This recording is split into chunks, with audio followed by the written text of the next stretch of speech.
Living history. Every spring I grade the same assignment that makes grown men cry and 12-year-olds yawn. The Living History Project. Grandparents. Tape recorders. Old war stories and older resentments. 17 years of the exact same thing. Until this year. Until Olivia handed me 2 discs. Until the house on my laptop screen filled with smoke and secrets, and an uncle who read a letter from a dead janitor while the radio that kept him alive kept playing. This is the only time I've ever taken an assignment to bed with me. Lights off, sheets up, feeling watched. You'll see why. The assignment I hate by May School's fray. Teachers count weeks, kids count nose hairs. Living history is supposed to be the easy win. Sit with an elder, coax out their oldest memory hit record. Boom, a minus if it's audible, A if they write resilience in the reflection paragraph. I've graded footage of victory gardens, childhoods with exactly 2 pairs of pants, brothers smacked with rolled up newspapers, all delivered with that unfiltered bigotry that makes you laugh in horror. We didn't lock the doors back then because we kept the good silver under the bed, and the coloreds lived on their side of town. You learn to sip your wine at the exact second the slur drops, so you don't spit on your keyboard. This year's group? Sweet but dim. A constellation of B students. Olivia, the closest thing to invisible, a soft, round girl who colored inside every line. If I remembered her face, it was because she always looked like she'd just apologized for something. She turned in 2 discs. I saved her for last. Disc 1. The interview. The screen hiccuped twice. We opened on a living room that looked less decorated and more accumulated. Towers of newspapers. A leaning tower of laundry baskets. The ashtray and frame was overflowing enough to be a crime. Olivia curled into an armchair like an animal, making itself small. She held a spiral notebook as if it might bite. Across from her, a man made of angles and nicotine. Great Uncle Stephen. Cheeks caved by cigarettes and wars and whatever else. The camera operator, Olivia's mom by the whispers, hovered behind the lens. Go ahead, Mom breathed. I am here with my Great Uncle Stephen, Olivia murmured, reading verbatim from my handout. He is going to tell us about his oldest memories from being in the army.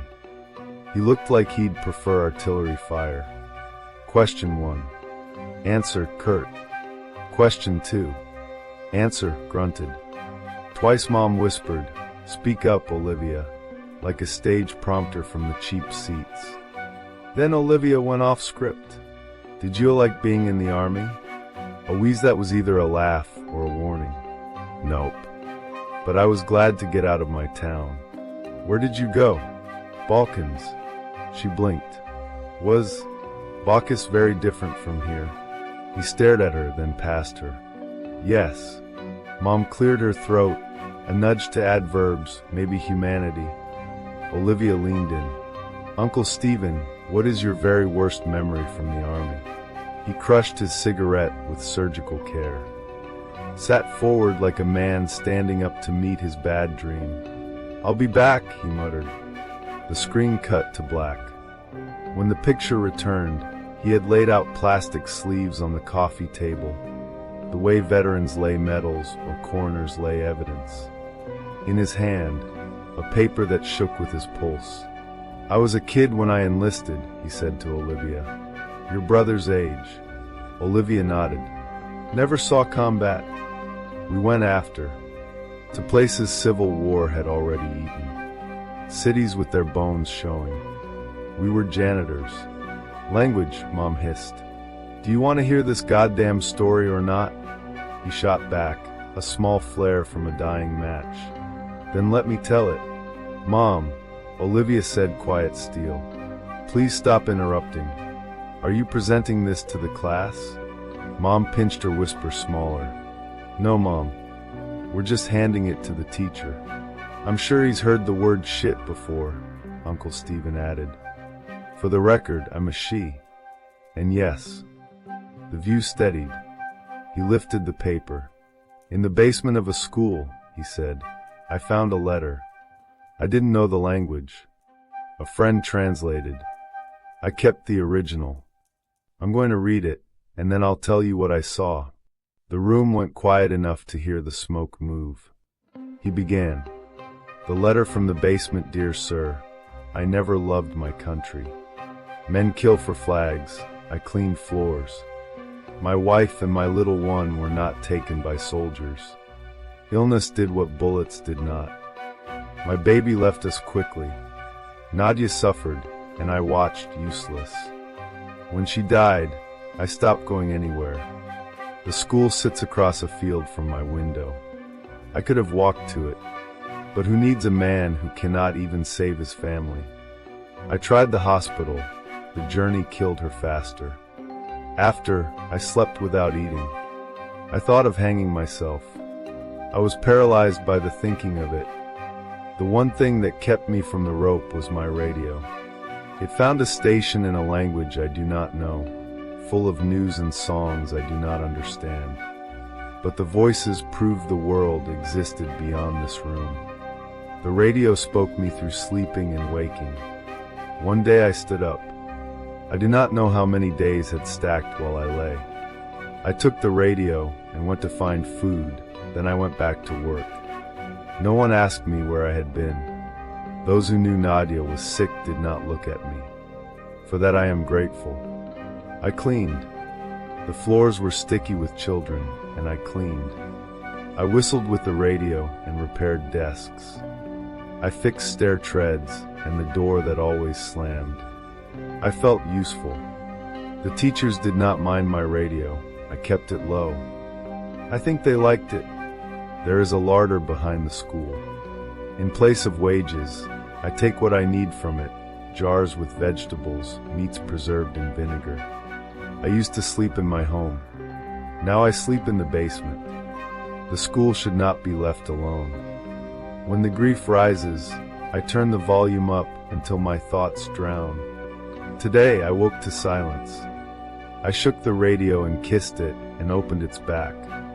I do not know how many days in a row I have fed it electricity, but I ask, does a radio have a soul to give out?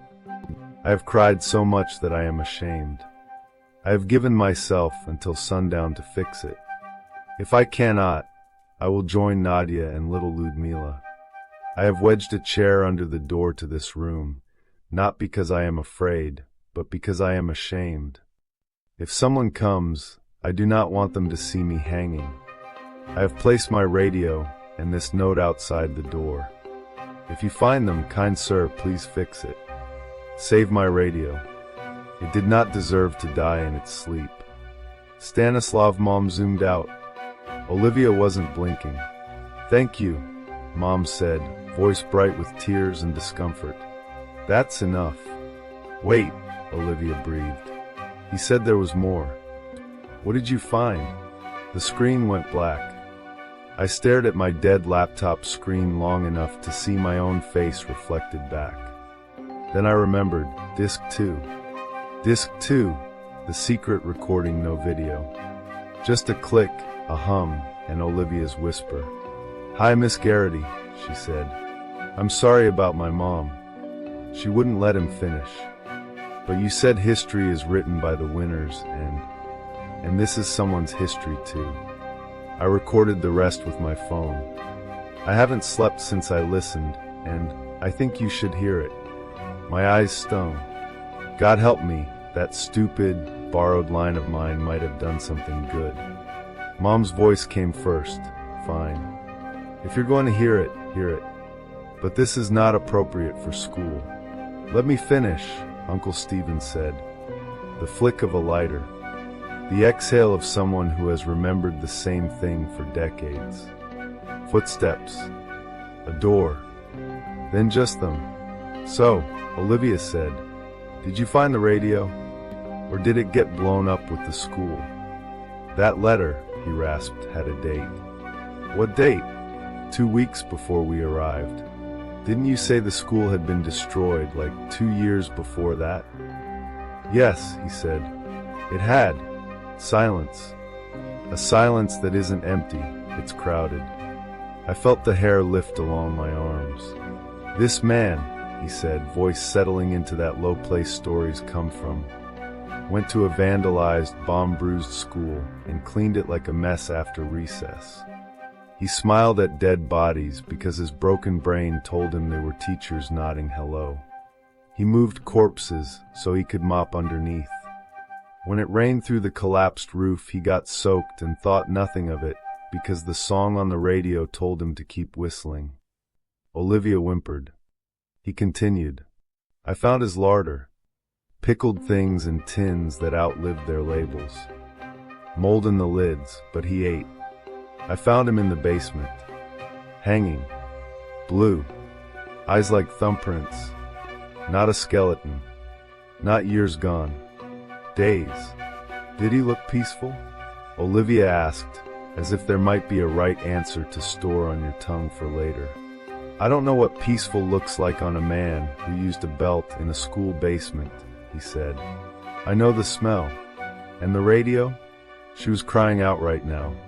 It was there, he said, and here his voice did something I hadn't heard from him yet. It wavered like an old door.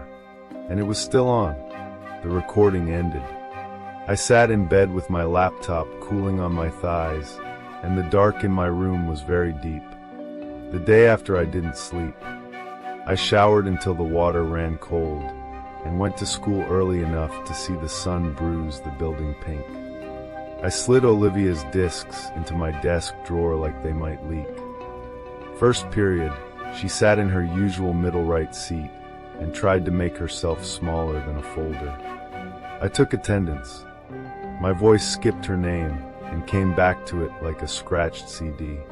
Olivia, I said, and watched her flinch. Could you stay a minute after class? She nodded. A nod you could miss if you blinked. The boys in row 2 flicked paper footballs and asked if we could watch Hamilton again. When the bell released the herd, Olivia hovered, twisting her backpack strapped the way people grip rosary beads. I listened, I said. Both. I shouldn't have recorded the second part, she said fast. But he needed to finish it. For Stanislav.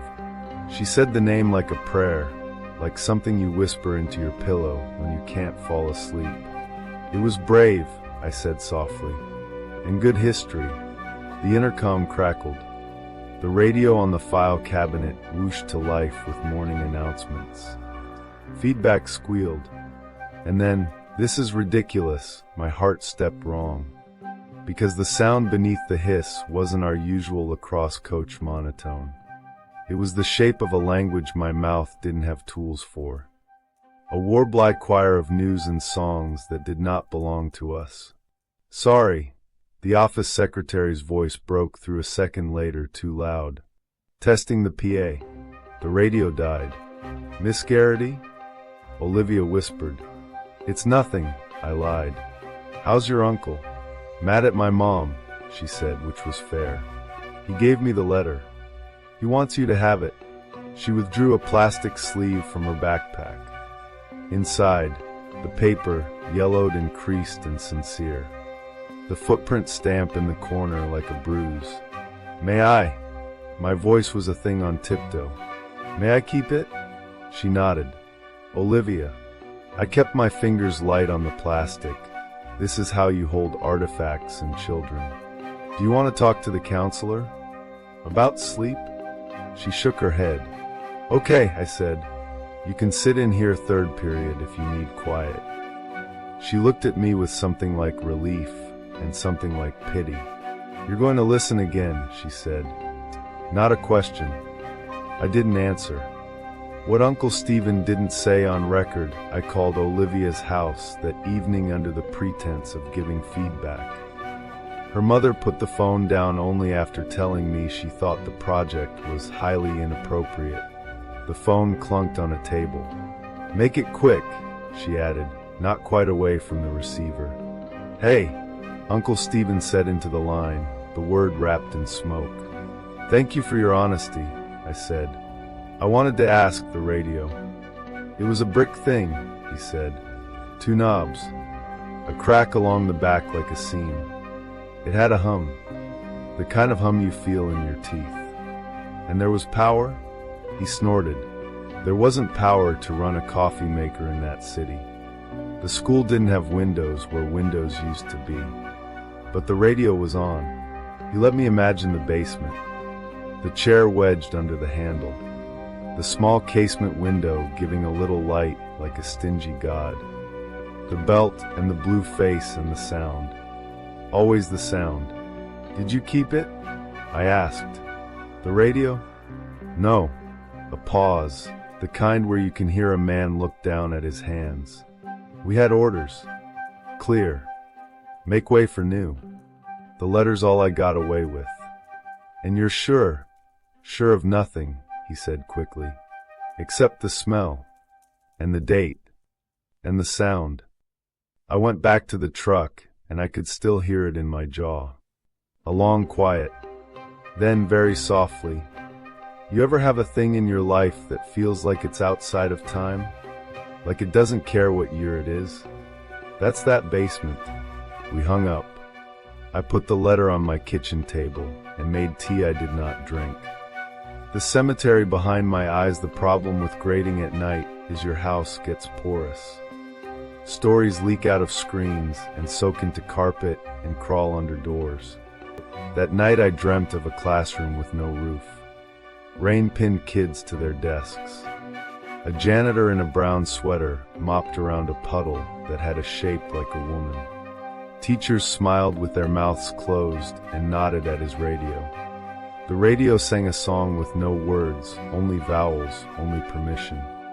I woke sweating to my own clock radio, an old thing I never replace because modern ones are too bright, to hear a station I have never found before. Not English, not Spanish, not any class I teach. The song was slow and thin as a wire pulled tight. A man was speaking gently as if to a child, and my name hid in the cadence even if the consonants didn't match. I smacked the alarm.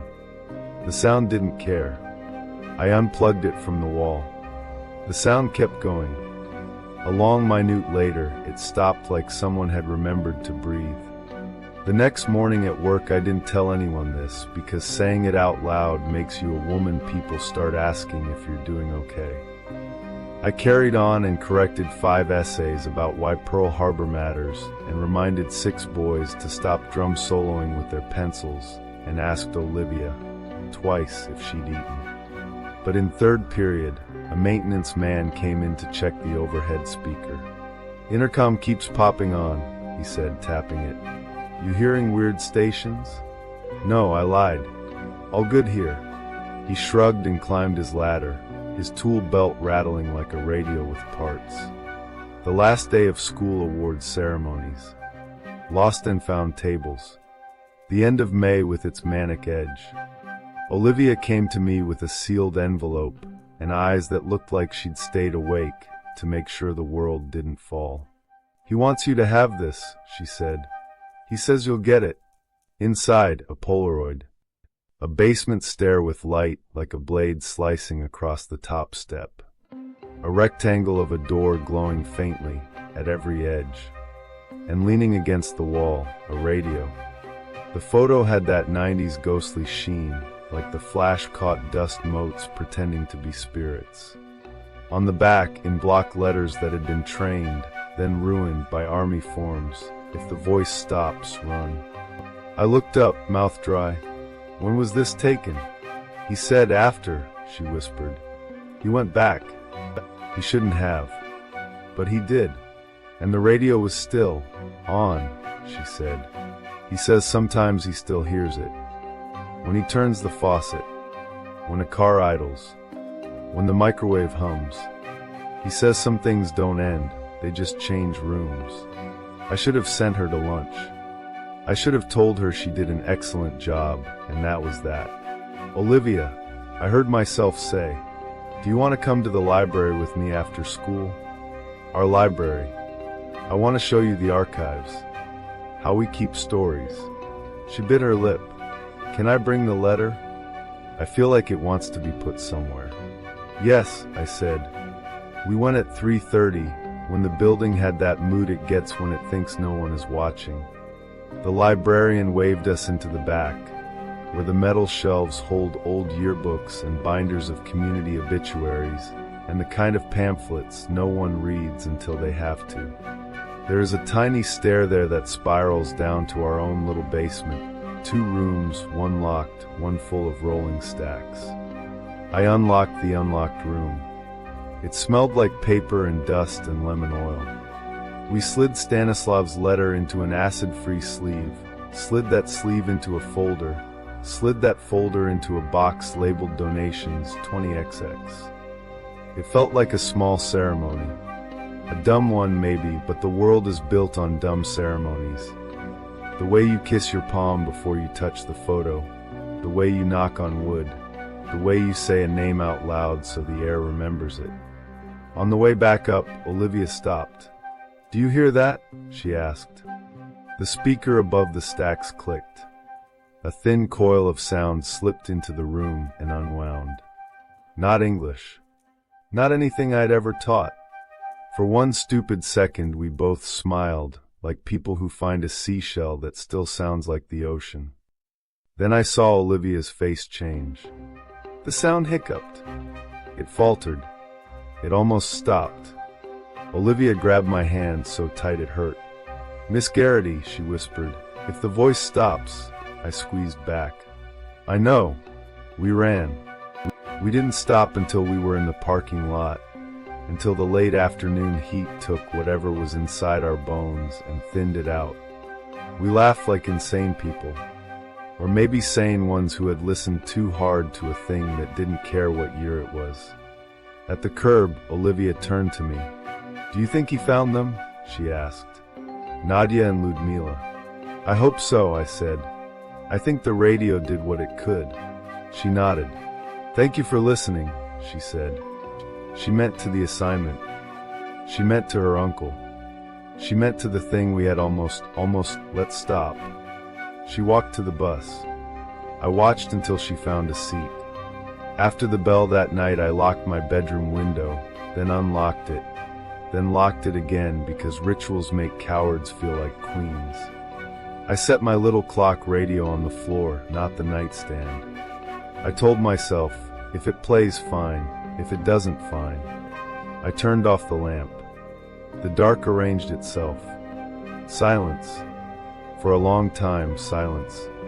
And then, very softly, as if from the next room over, a voice began to speak in a language I don't know but recognize. I did not turn it off. I let it braid itself through the quiet, through the walls, through all the old stories and boxes under my bed. I slept. When I woke, there was a note on my kitchen table I don't remember writing, in my own careless teacher script, ripped from a yellow legal pad. Do not let the story die in its sleep. On my chair, the envelope from Olivia. On my counter, the letter from a man who mopped around ghosts. On my nightstand, my radio unplugged. Still on. Next comes a story wrapped in shadows. Return to sender, my neighbor's entire personality is a thumbnail. You know the kind, mouth O-shaped, eyes bugged, red arrow circling nothing. I've watched him cough cinnamon until his face purpled, surf a slowly rolling sedan on his belly, dump a kiddie pool of lukewarm water over his head in February and shriek, "Epic win!" Like the word epic hadn't been evicted from the language 10 years ago. Some nights I'd pull into my driveway and just sit there with my hands on the wheel, bracing for whatever new stunt might spill over onto my lawn into my life. He wanted to go viral. I wanted the flu to take social media. So when he knocked on my door and said, through that salesman grin, that he'd be off the grid for a couple of weeks and would I grab his mail, I felt something I hadn't associated with him in years. Relief. No tripods sprouting in the cul-de-sac. No car hood belly surfing. No, I mailed myself in a coffin to a haunted house at 3 a.m., gone wrong.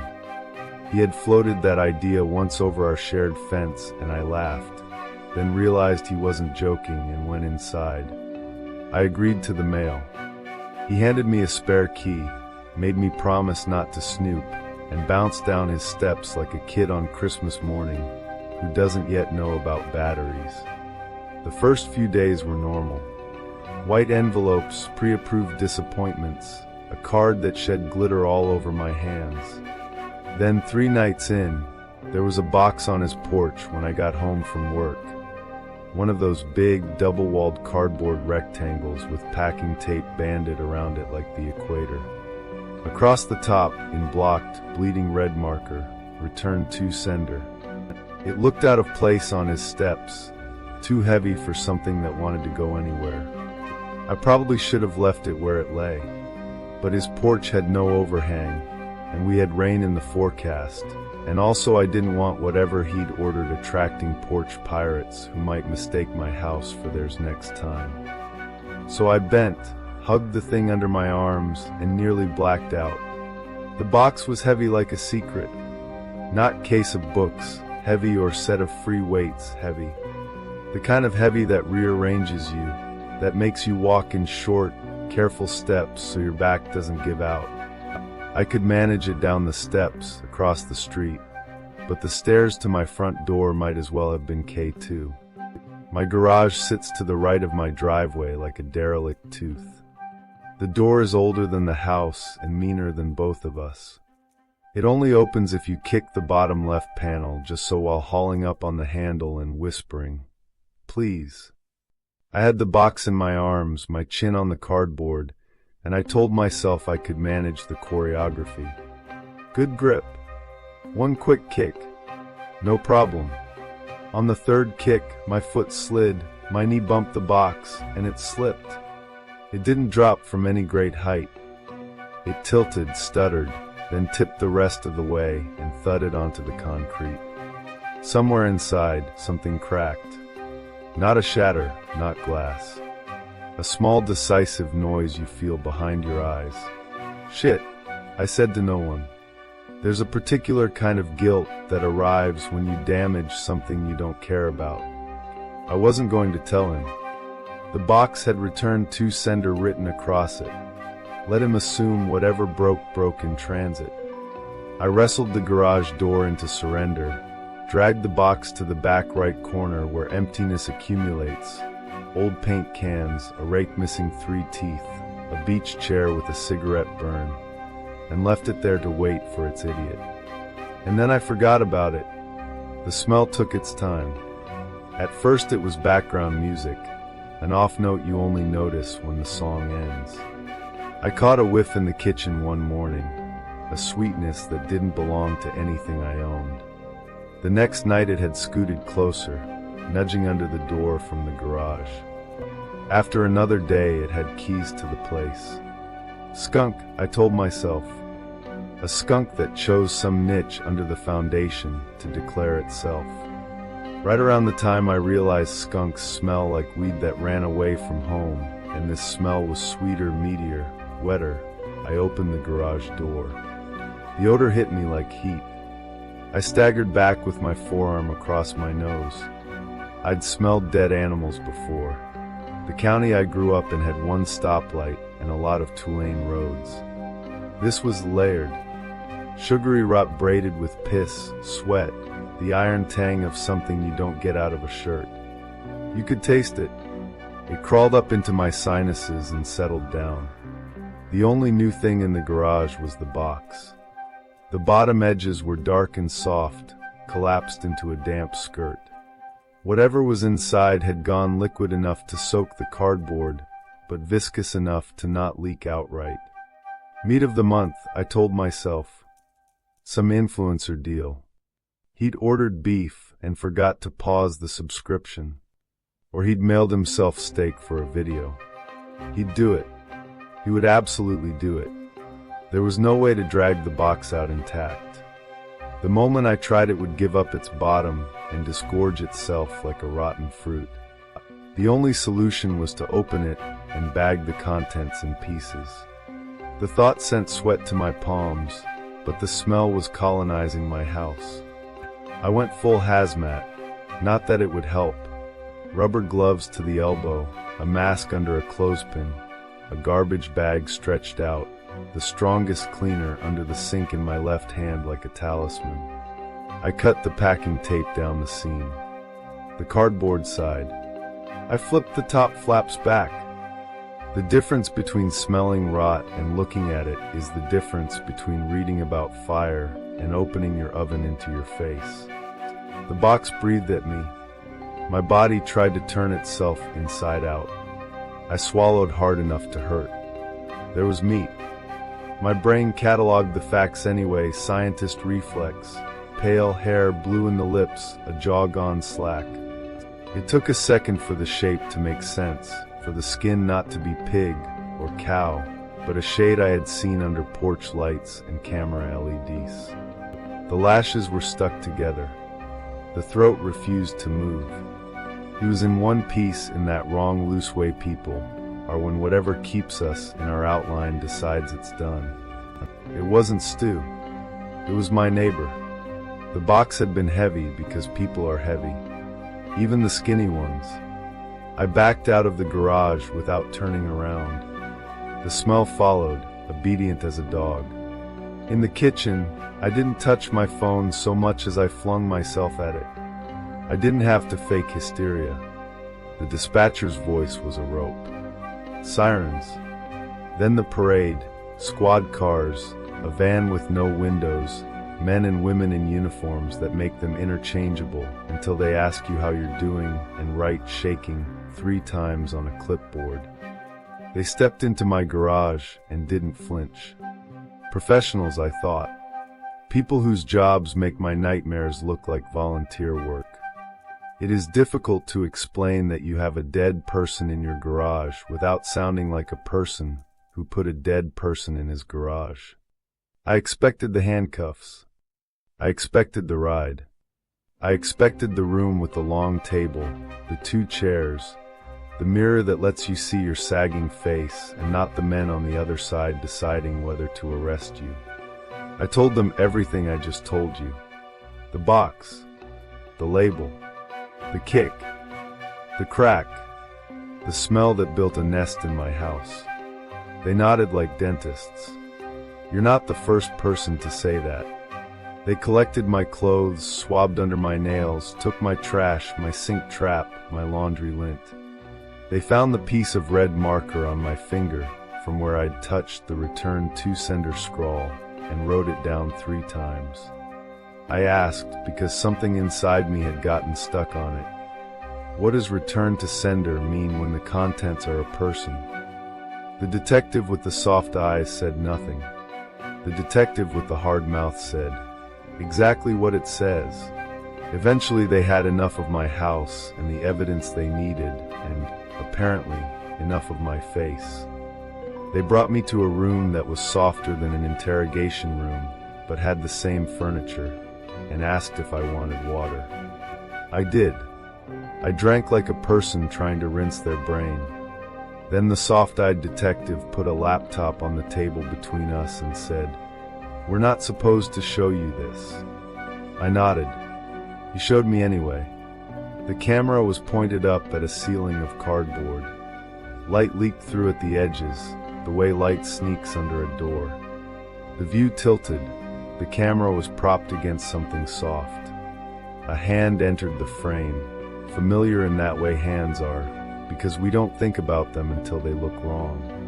This one looked like the hand that always held a selfie stick 2 doors down. "Okay, guys," he whispered to his audience, even though there wasn't one yet. There would be. "Okay, we're doing it. We are absolutely doing it. I'm not even kidding. I've got a blanket, I've got snacks, more like bars because, crumbs, yeah, okay. Pee bottles. Don't judge. Pillow. 2 flashlights. I patted the corners. We're good. I'm going to mail myself." He laughed, a little breathless. There was a second voice, tinny, outside the box. "Dude, say the title." He grinned into the lens. Mailing myself across state lines in a box, gone right/gone wrong. We'll pick whichever gets more clicks. I felt contradiction salt my mouth, a rise of anger, and the ridiculous urge to cry. Of course that's what this was. Of course it was content. People will pickle themselves if it means applause. He repositioned the camera by his knees. Inside the box were 2 piss bottles already labeled with tape and Sharpie, and the pillow was blue with little planets on it. He reached up and dragged a zipper shut on his hoodie. Okay, you guys. Dude, close it. Cardboard above him turned from beige to a slatted shadow. A voice outside the box. You good? Yeah, he said, an octave up. This is gonna be so sick. Lights out. The lid closed. Everything became the inside of a throat. For a while, the footage was mostly voices and blackness. You could hear the friends' shoes scuff concrete. You could hear the grunt of someone lifting something they shouldn't lift. A dolly's wheels. The static yawn of a warehouse. Tape guns somewhere. That rip and screech sound that wakes you up in the deepest part of sleep. He whispered updates as if he were underwater. I think I'm in a truck now. I can feel it moving. Oh my God, you guys, I can feel it moving. I think I'm in a warehouse. It's warm. Still got plenty of bars. P update, hilarious. Don't unsubscribe. Time check? I have no idea. Heh. Time is a flat circle. At some point the audio line downshifted from prank to prison. He stopped narrating as much. He breathed more. The camera's auto exposure kept stretching for a light that wasn't there, then snapping back. Every so often a forklift shrieked in the middle distance. The box shifted, slid. He hooped when he moved and whimpered when he stopped. And then, in the last clip, the picture lurched. The camera tumbled from knees to hip to shoulder, smashed into a wall of cardboard, then light, then black again. The world spun and landed wrong.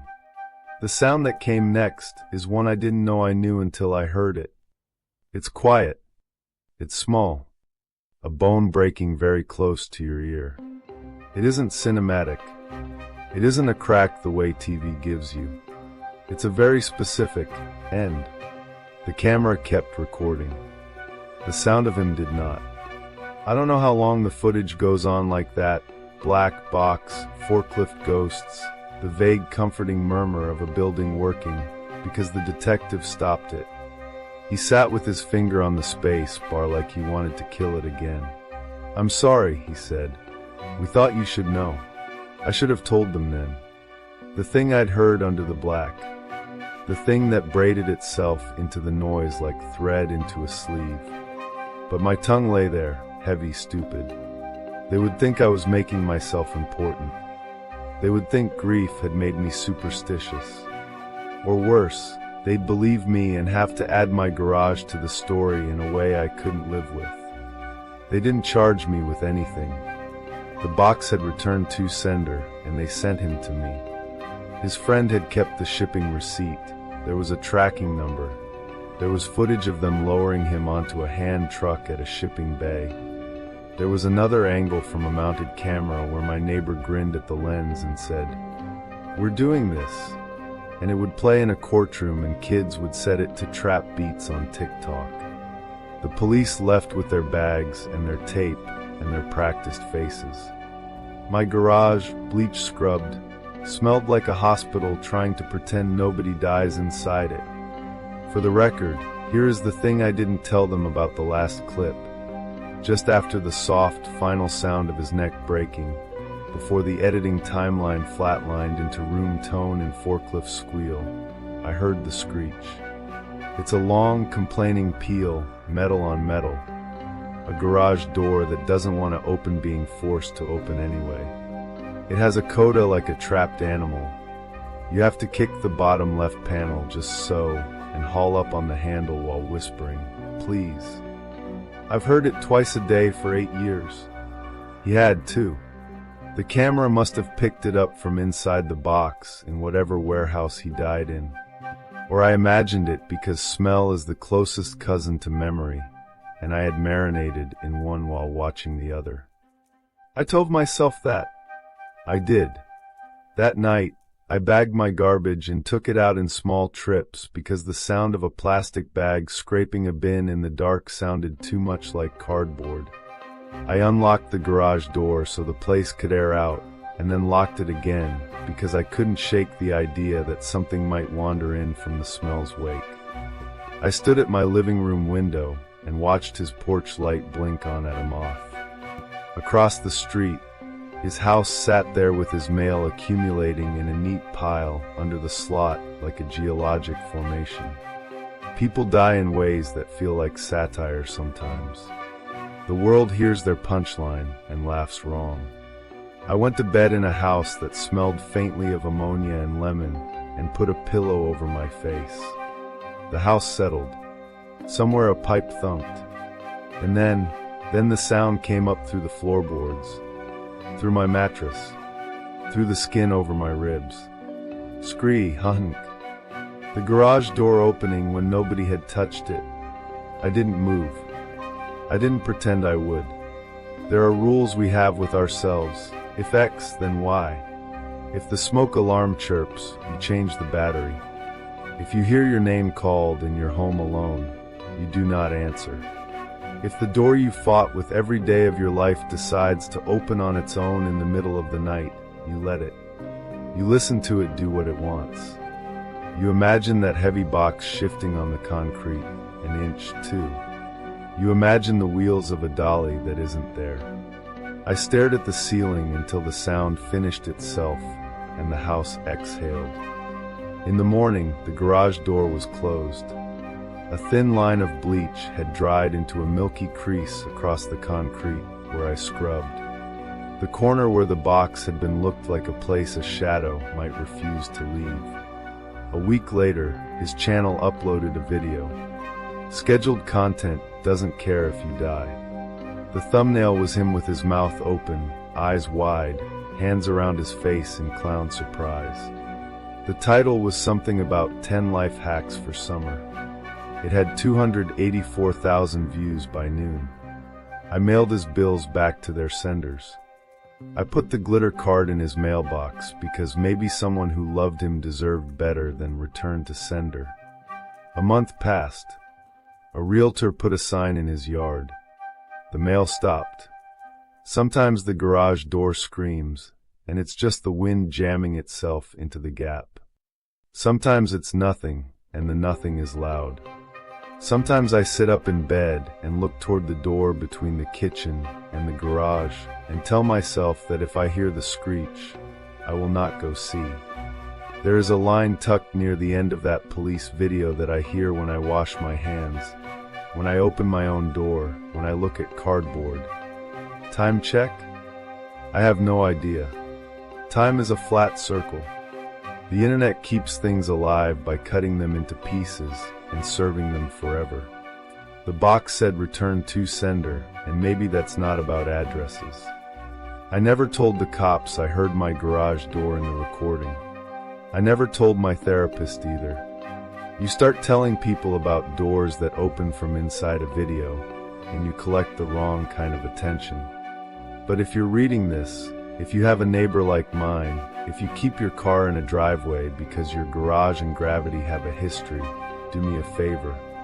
When a heavy box shows up with instructions written in red, let it sit. Let the rain ruin it. Call someone whose job it is to open things. Don't put your arms around it and think you're stronger than what's inside. Don't kick the bottom left panel just so and whisper, please. Some things, once opened, decide what gets returned. And now another experience from the edge of sleep. Dad, I saw a zombie. I was halfway through making tea when Rosie burst in from the garden so fast she clipped the door jamb with her shoulder. Dad, I saw a zombie. Boiling water hissed into the mug. I didn't look up at first. Oh yeah, I did. Its face was all pale and messed up. It was gross, Dad. I set the kettle down and pinched the tea bag against the side of the cup. I really needed to be more careful about what I watched after she went to bed. A week ago she'd crept downstairs for water and caught 3 minutes of me doom scrolling through The Walking Dead. Ever since, everything from the postman to a dropped dish sponge had zombie energy. What did we say about zombies? I said, fishing the tea bag into the bin. If you keep going on about them, Daddy's going to catch it from Mummy again. But I saw one. I know, Peanut. And I already checked the garden twice yesterday. Strictly zombie-free. Not in the garden. Something in her tone made me put the mug back on the counter. I turned. Her hair was a wind-blown halo, cheeks pinked with cold and something else. Excitement, no nerves. Sweetheart, I said, sliding my dad voice into place. I'm going to ask a question, and I want the truth. Have you been on the back path again? I already knew the answer. We let her ride her bike along the footpath that runs behind our row. If she asks first, if we're in earshot. Boundaries keep you sane as a parent. Stay where I can see you, come in when I call. Don't go further than the big oak, full stop. Our little town is the kind people describe as safe, then lower their voice to add, but you never know. Burglary a couple streets over in Spring, a mugging nearer the shops last year. And years ago, far enough away to feel like a story, close enough to stick, a boy went missing a few towns over. Search parties, helicopters, posters on lampposts that eventually just became part of the lampposts. Rosie's face went from pink to red. She stared at a scuff on the kitchen tiles. I only went a little way, she mumbled. I saw Mr. Henderson in his garden and said hello. I made him jump. She mimed flinging her hands and giggled, then checked my expression and let the giggle die. I sighed. So that's the zombie today. Mr. Henderson is our quiet neighbor 2 down. A century old if he's a day, face a map of moles, skin like a deflated balloon. He keeps himself to himself and tends roses that always look like they were painted wet. He's always been kind enough over the fence. Lonely, maybe. What I didn't need was my 7-year-old calling him undead. Listen, you can't. I came straight back, she barreled on. I promise. And I even said no when he offered me an ice cream, because we're not supposed to take stuff from strangers. I blinked. He offered you an ice cream? Uh-huh. He really wanted me to come in and have one, but I said I had to go home. She lifted her chin, proud. I told him Daddy doesn't like it when I go in people's houses. The tea turned bitter on my tongue. He asked you to go inside? Just for an ice cream. Rosie frowned at me, hurt as if I'd scolded her for acing a test. I told myself I was overreacting. Good neighbors offer kids biscuits. Good neighbors are old and lonely and don't think about how it sounds to invite a little girl in. Still, it scratched at me. I decided I'd pop over later, kindly but firmly, and set a line. Talk over the fence, fine. Offers through an adult, fine. Invitations, no. I was still composing the neighborly, non-accusatory version of that speech when Rosie said, almost in the same breath, "Please don't stop me playing in the garden. I promise I won't sneak out. I don't want the zombie to get me. I'm not going to stop you playing." I tried to make it light again. 2 promises from you, though. 1, the path is by permission only. 2, we don't call people zombies, even as a joke. Mr. Henderson may be old, but I didn't. You didn't what? Call him a zombie. She shook her head hard enough that hair slapped her cheeks. Mr. Henderson's not one. I saw the zombie in his house. But it wasn't him.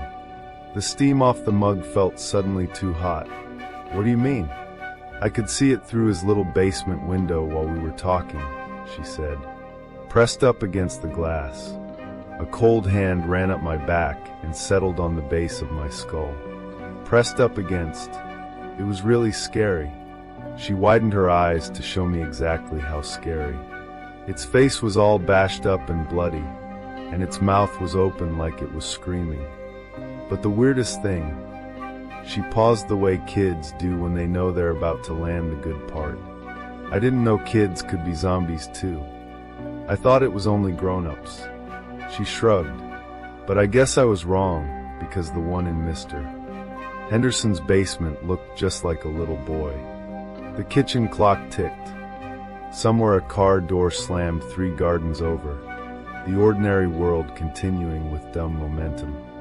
It felt like we were in the eye of something, and the walls of the house had shifted an imperceptible degree. Rosie. I swallowed. My voice came out too carefully, like I was stepping on ice. Show me exactly where you were standing. We went out through the back gate onto the footpath, Rosie's small hand folded inside mine. The afternoon had that thin winter light that makes everything look like it's been dusted in flour. Fences, one after another. The smell of damp earth and detergent from someone's laundry. Mr. Henderson's garden is neat as a haircut.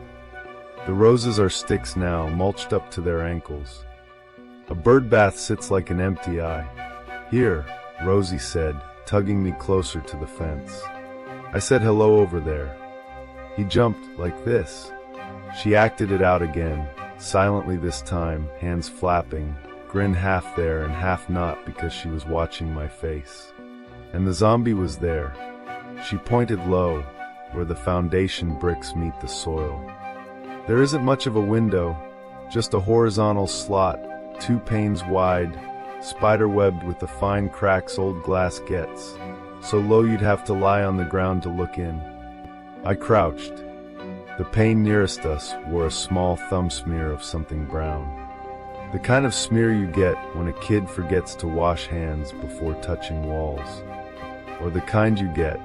I turned my head so my ear pointed toward the glass, and I held my breath. Nothing but the width of a coin hum of an old refrigerator.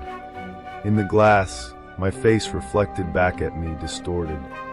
A man in his 30s with too many late nights at work reflected over a dark interior space and a darker shape that could have been a shelf or a shadow or, if you let your brain tilt, a hunched figure. I blinked and the shape was shelf again. Did you call to him? I asked. To the zombie? No way. Rosie fixed me with a look that said I was being ridiculous. Dad, I'm not stupid. No, you're not, I said because she wasn't. Her breath smoked in the air. She squeezed my fingers twice. That's our code for it's okay. I squeezed back. Inside, I said. Hot chocolate. Then you can show me your bravest drawing of the zombie, yeah? Every detail you can remember. Can I do the marshmallows in mine? Rosie asked. Pile them on.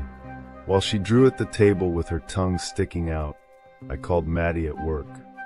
I softened it because you do. Hey, before you panic, everyone's fine. Rosie's fine. But she saw something odd at Mr. Henderson's. Might be nothing. Might be. I think I need to call someone. Call who? The non-emergency number. Just to ask for a welfare check. He invited her in for an ice cream. I heard the air leave my wife, the small O of it over the line. I'm not accusing. Call, she said. Do it now. I'll leave early. I hung up, made the call, did my best to sound like a reasonable parent and not a siren with legs.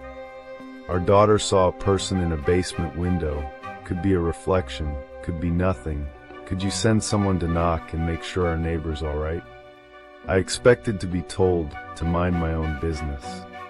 Instead, the dispatcher's voice lost its phone smile. We'll send a car, she said. Please don't go over yourselves, sir.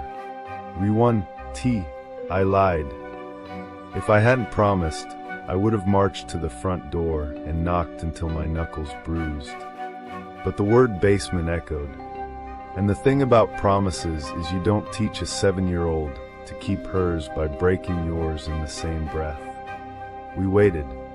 I pretended to read emails. Rosie colored in her zombie with green pencil, then frowned, erased, colored it in with a flesh pencil because actually it wasn't green. Her hand stuttered on the outline of the teeth, then scratched harder. The little boy's mouth opened wider under her pencil until it took up half his face. I put my phone face down because I couldn't stop checking it.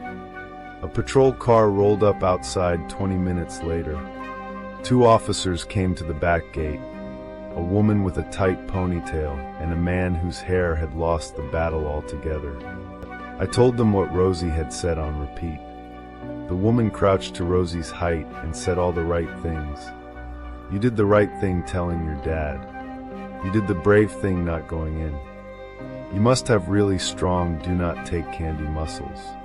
Marshmallows, Rosie said solemnly. Even marshmallows. The officer smiled at me over Rosie's head. We're gonna go talk to your neighbor now, okay? You and Dad can stay inside. After they went, the house stretched the minutes like toffee. Every thud from next door was a body. Every shout was a discovery. Every silence was worse. I told myself stories. The boy she saw was a poster on the wall. The brown smear was spilled cocoa powder. The hum was the dehumidifier. I told myself other stories I didn't want.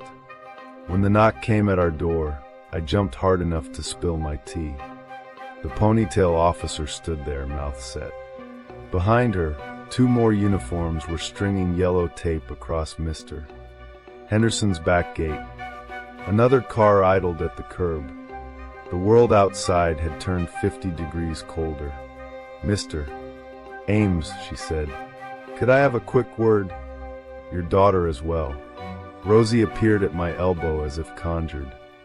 I wanted to send her to her room and build walls around the word basement, but the officer crouched again, so they were eye to eye. Rosie, can you show me exactly where you were when you saw the face? You're not in any trouble. Rosie led us to the fence. She put her palm against the board with perfect confidence and pointed. Right there. The officer leaned, looked, nodded. Thank you. Back inside, she kept her voice gentle, but I heard the carefulness you hear when someone is building a bridge sentence by sentence. We did knock. We did identify ourselves. Your neighbor didn't answer at first. She glanced toward the far wall. When he did open the door, he seemed confused. A step, another step. There is a locked door at the back of the kitchen that leads downstairs. He said he didn't have a key. Her face didn't change. We found the key on the hook by the back door. Maddie arrived then, hair needled by the wind, scarf half off. She took Rosie from me without looking away from the officer's face. What did you find? The officer's mouth flattened. We're still trying to establish exactly what we're dealing with.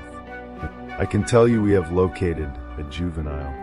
Her eyes flicked toward Rosie and back. He is alive. My knees nearly gave. The officer kept going, quietly, as if narrating a show for the hearing impaired. He is dehydrated and injured. He does not appear to be local. We have an ambulance on the way. Another beat. Mr. Henderson is in custody. Rosie's small hand found mine and squeezed twice. Our code. Your daughter did the right thing, the officer said. A lot of people see something odd and decide not to bother anyone. After she left, we sank to the kitchen floor in a 3-person tangle. Maddie sobbed into Rosie's hair. I stared at the skirting board until the paint blurred. Through the wall came the distant thump of footsteps and the whip-whip of tape unspooling. Will the zombie be okay? Rosie asked into her mum's jumper, voice tiny. He's not a zombie, I said more to myself than to her. My mouth felt sanded. He's a little boy, and he will be now. Rosie pulled back enough to look up at me, cautious. So I can still play in the garden? In the garden, I said, where I can see you. I kissed her forehead hard enough that she squeaked. Good job, Peanut. That night, After the rush of uniformed strangers and neighbors pretending not to stare, and the sharp smell of gloves, and the too bright lights, and the paperwork, and the door finally closing, the house tightened. Rosie slept in our bed between us, starfished. I lay awake and listened to the refrigerator hum, and the hot pipes tick, and the cheap old windows breathe. I kept seeing that smear on the glass and my daughter's drawing, open mouth, all teeth. The next morning, the roses 2 gardens down looked exactly as they had, which felt like an insult. In the end, that's what's most monstrous about the monsters we grow.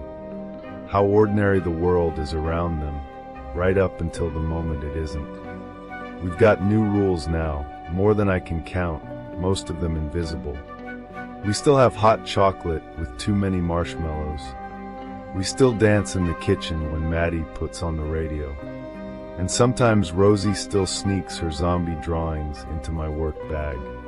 But when she tells me she saw something, I listen the first time. And when she says it's scary, I don't tell her it's not. Because there was a monster here after all. Not the groaning undead, not a special effect. Just an old man with a gentle voice and a rose garden, and a locked door in the back of his kitchen, and a little girl who looked through a pane of glass and didn't look away. Here's another story to drift off to. Maria on the moon. Did you know early astronomers thought there were oceans on the moon? I asked, looking up from a library discard whose spine had given up the ghost years ago.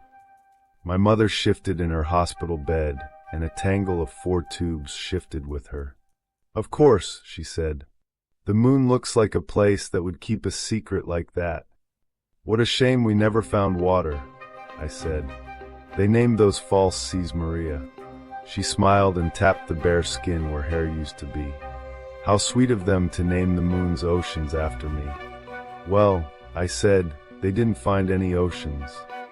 Maybe they just didn't look hard enough, she replied, and a tiny laugh slipped out, the bright flicker of a match in a cold room. That laugh was proof there were still parts of her that cancer couldn't catalog.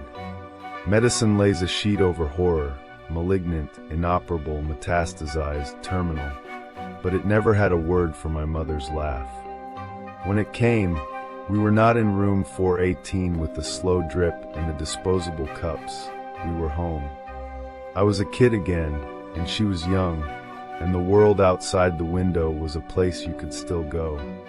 Dr. Bradshaw came less and less. That day he slid in with the soft tread of someone who already knew the answer to the question he had to ask. "How are we feeling?" he said. "Brilliant," Mom said, pushing herself higher with a wince. "We can still go dancing later if you like.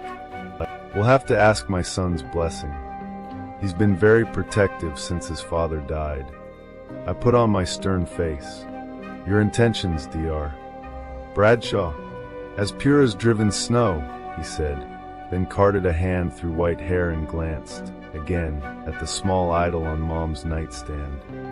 It had arrived with me 2 days before, a soapstone oak the size of my palm, for faces carved into the trunk. The face turned toward my mother smiled kindly. The face pointed at the door snarled, meant to scare off anything that thought about crossing the threshold. The other 2 wept, heads bowed. All for expressions felt too human, like the carver had pulled a soul through a wire grate. It made people uneasy. Dr. Bradshaw wouldn't look at it for more than a second. I understood. My grandmother's box had been full of things that made looking difficult. I'd found the box in Mom's attic under old quilts and the smell of warm dust. My mother's side of the family collected unsolved stories, the kind of luck that breaks both ways, a string of tragedies no one could explain. My grandmother rumored to be either a witch or a very precise species of lunatic. Probably both. The soapstone oak had felt like a compromise I could live with. Maybe it was coincidence, but after I placed it on the nightstand, Mom seemed lighter for 24 hours, like tightening a screw no one knew was loose. "Brian."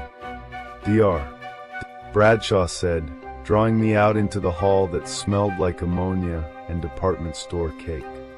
Someone had a birthday. Someone always had a birthday. I'm so sorry. The latest scans, he hesitated. It's everywhere. We held it as long as we could. Your mom, she is a fighter. But we've run out of options. We'll focus on comfort. How long? I asked, because those were the rules of the game. Days, he said gently. Have you thought about hospice? I nodded. I did not say what I was thinking, that if medicine was out of tricks, I might have to go shopping in the attic. I want to take her home, I said. He put a hand on my shoulder. We'll make sure you have what you need. My mother's ranch sat 10 miles out of town, 3 acres of yard that bled into woods, and a creek that talked to itself when it rained. I carried her over the threshold on a windy, warm March afternoon. That night I began to build a maze. The red book at the bottom of the box had no title, only a cloth cover the color of dried blood and a crackle when you opened it, like it had been arguing with air for a century. Inside were instructions written in a hand I'd seen in old recipes, firm, uncompromising, interleaved with sketches that looked older than the ink. If an engineer wrote a manual for superstition, it would look like this. Water first. Running water confuses the old thing that comes for everyone, the book said. The creek to the south counted. Salt next, thick lines along windows and thresholds, then an unbroken circle around the house traced with a steady hand and repeated daily. Wind is the enemy of circles. Then symbols, the strange alphabet of someone else's childhood. I carved them into floor joists and door frames, scratched them into the stoop, notched them into the bark of the 4 tallest trees, one at each corner of the lot. Lying on my back in the crawl space on the 3rd day, knife-biting pine, I became suddenly stupidly aware of what I was doing. There was no proof the marks meant anything. For all I knew, I was writing a grocery list in a dead language. But every time I came into her room, she was a little more paper and a little less skin. So I kept carving and whispering names my grandmother had underlined twice. Next came the charms. The box held a fistful of small things, idols of iron, wood, and bone, heavier than they looked no matter the material. None wanted to be held. The book was specific about placement. I took a compass into the sucking mud and made a rose of the property, setting each talisman where north, south, east, and west would catch them. The most uncomfortable faces, mouths too wide, eyes too patient, I honored with cardinal points. Lesser wards filled the rest like pins on a map. Water, salt, signs, wards, confusion layered on confusion. If death is an algorithm, the book promised, then we will give it bad data. But even confused, it might find a crack. For that, the book had one more trick. At the very bottom of the box lay a small candle the color of old teeth. When I opened the tin, the stink rose so fast my eyes watered. Imagine summer heat trapped in a portable toilet. Imagine that made into wax. I set the candle on the dining table and lit it. The flame burned red-brown and threw no heat. In fact, when I held my hand close, I felt the opposite, a cold that bit. The air fresheners I plugged in around the house fought bravely and failed. I shut the French doors to keep the reek in one room and checked in twice a day. The candle never guttered. The wick never shortened. The wax melted and became the same candle again. The first oddness arrived the next morning, small enough to dismiss. A door I'd shut stood open. Lettuce I'd bought that afternoon turned black by evening. The TV learned a new trick, off switch to on switch to off. The $40 wall clock stopped at 3:03 a.m. and then never again told the right time. Shadows learned to make up their own minds. They gathered in corners without light to grant them permission. If I stared long enough at one, it would wait me out and slip away when I blinked. The house acquired noises. First soft, then bold. A knock from nowhere while I washed a mug. Footsteps in the hall when I was in the hall. Laughter that came from the empty room I was about to walk into and then didn't. At night I slept in a chair in Mom's room, half for her and half for me. We both woke gasping from nightmares we couldn't name, hearts running ahead of us to a morning that arrived tardy and pale. By the third week the house refused to be sealed. I shut a door, and it swung open with a mild little there now. Claws worked inside the walls like an animal that had learned to spell. Tap, tap, tap on the window glass each night, like rain that knew your name. I taped paper over the mirrors. I didn't like what I saw standing beside me when I looked. By the fourth week, the smell of the candle had taught the paint to taste bad. I stopped going out for groceries. A teenager dropped bags on the porch and texted here and returned to his car with his head down. The wrongness had a momentum you could feel under your shoes. The week I stopped redrawing the salt line, a thing kicked the bathroom door hard enough that the top hinge tore loose. I told myself the talismans worked because the house felt besieged instead of empty. On the 33rd morning, because after a while you begin to count that way, I woke with the strangled certainty that I had forgotten something. The chair beside the bed was empty. The bed was empty. My mother, who hadn't walked unaided in a week, was not where she had been a minute ago. The smell was gone. "Mom," I called, already moving. I found her in the dining room in the cold that lives under stones, standing at the table, rocking side to side as if she were listening for the ocean inside a shell. The candle was a small white gravity at the center of the table, unlit. "Why did you?" I whispered, and then stopped because her eyes were closed. She was asleep and miles from me. "Mom," I said, touching her shoulder. "Wake up!" Her head snapped back like she'd been yanked on a string, and she crumpled. I caught her. She weighed less than a stack of sweaters. "What's happening?" she asked the dark. "Where?" "It's okay," I lied. "You were sleepwalking." "I was having the strangest dream," she said. "There were so many stars and..." The air scissored and the room fell 10 degrees. My breath made a cloud. The house became quiet in the way a house does when it is listening. Scratching started, not mice, not squirrels, something with a purpose. Then footsteps, many running. Something broke down the hall. The glass gave way in a 3-note chord, and the night rushed in. "Brian," my mother said, holding my arm the way she had when I was small, and trying to cross the road before the cars were done. It poured out of the corner, taller than a man and faster. A silhouette that looked like absence given shape and hunger given knees. It crossed the room between one heartbeat and the next and bent to my mother, and the place where she was a second ago became a wet impression of cold. "No," I said. I reached into the dark and felt oil. It ran through my hands like something that didn't care whether you believed in it. I thought of being 7 and lost in the woods, and the sound of my mother calling my name, and I closed my fist. It felt like grabbing the tail of a horse that has no skin. It pulled me. The world narrowed to a long elastic pain, and the certainty that if I let go, I would lose the only thing I'd ever been sure of. The floor disappeared from under my feet. The cold ate the light. The last thing I thought before I stopped being the kind of person who thinks was not a word but a picture.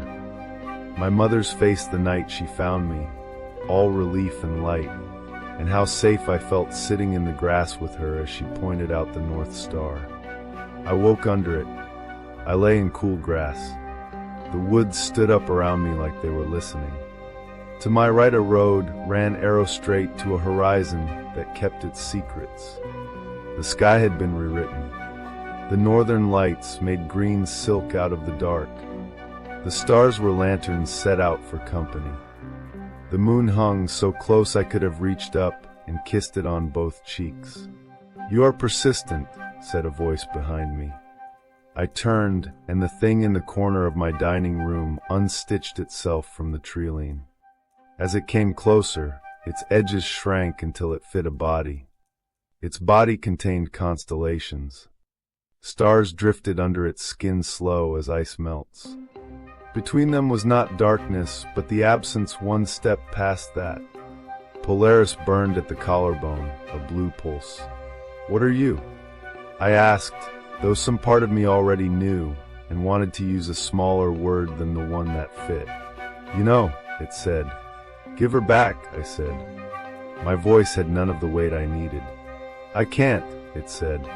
"It is her time. It was her time. You delayed me. It isn't fair." It tilted its head, a movement like a comet changing its mind. "Of course it isn't. But it is right. There is the living of a life, and then there is the walking of a road. I do not choose the length of either. Where does the road go? I don't know. I know how to walk it." "Then I won't let you take her," I said, and stepped into the middle of the road like a bad bargain. It was quiet so long I thought I had done something unimaginable to the mechanics of everything. "Your mother was kind," it said finally. "She will have peace." But it raised a hand, and the constellation on its palm brightened. "Did you consider that I am not your enemy? That I am the other half of the thing you love, so much you would set your house on fire to keep it? You stretched her. You made a thin place. The old things smelled it. They would have eaten even her name had you kept your grip. The scream in the empty bathroom. The gash in the doorframe. The tapping on the glass. The laughter where no one was. My mother's eyes fogging over, as if something had reached inside and shaken the jar. "I'm sorry," I said. Are they here? Can they hurt her?" "She won't walk alone," it said. "None of you do. Can I see her?" I asked. "Please. Just to say goodbye." It considered me like I was a stubborn child in a supermarket aisle. "You are persistent," it said again, and then it was gone, and I was alone with the road and the sky and a wind that smelled like new rain. "Brian," said my mother. She stood behind me. The way you remember someone when remembering is all you have left to practice. The frailty was gone.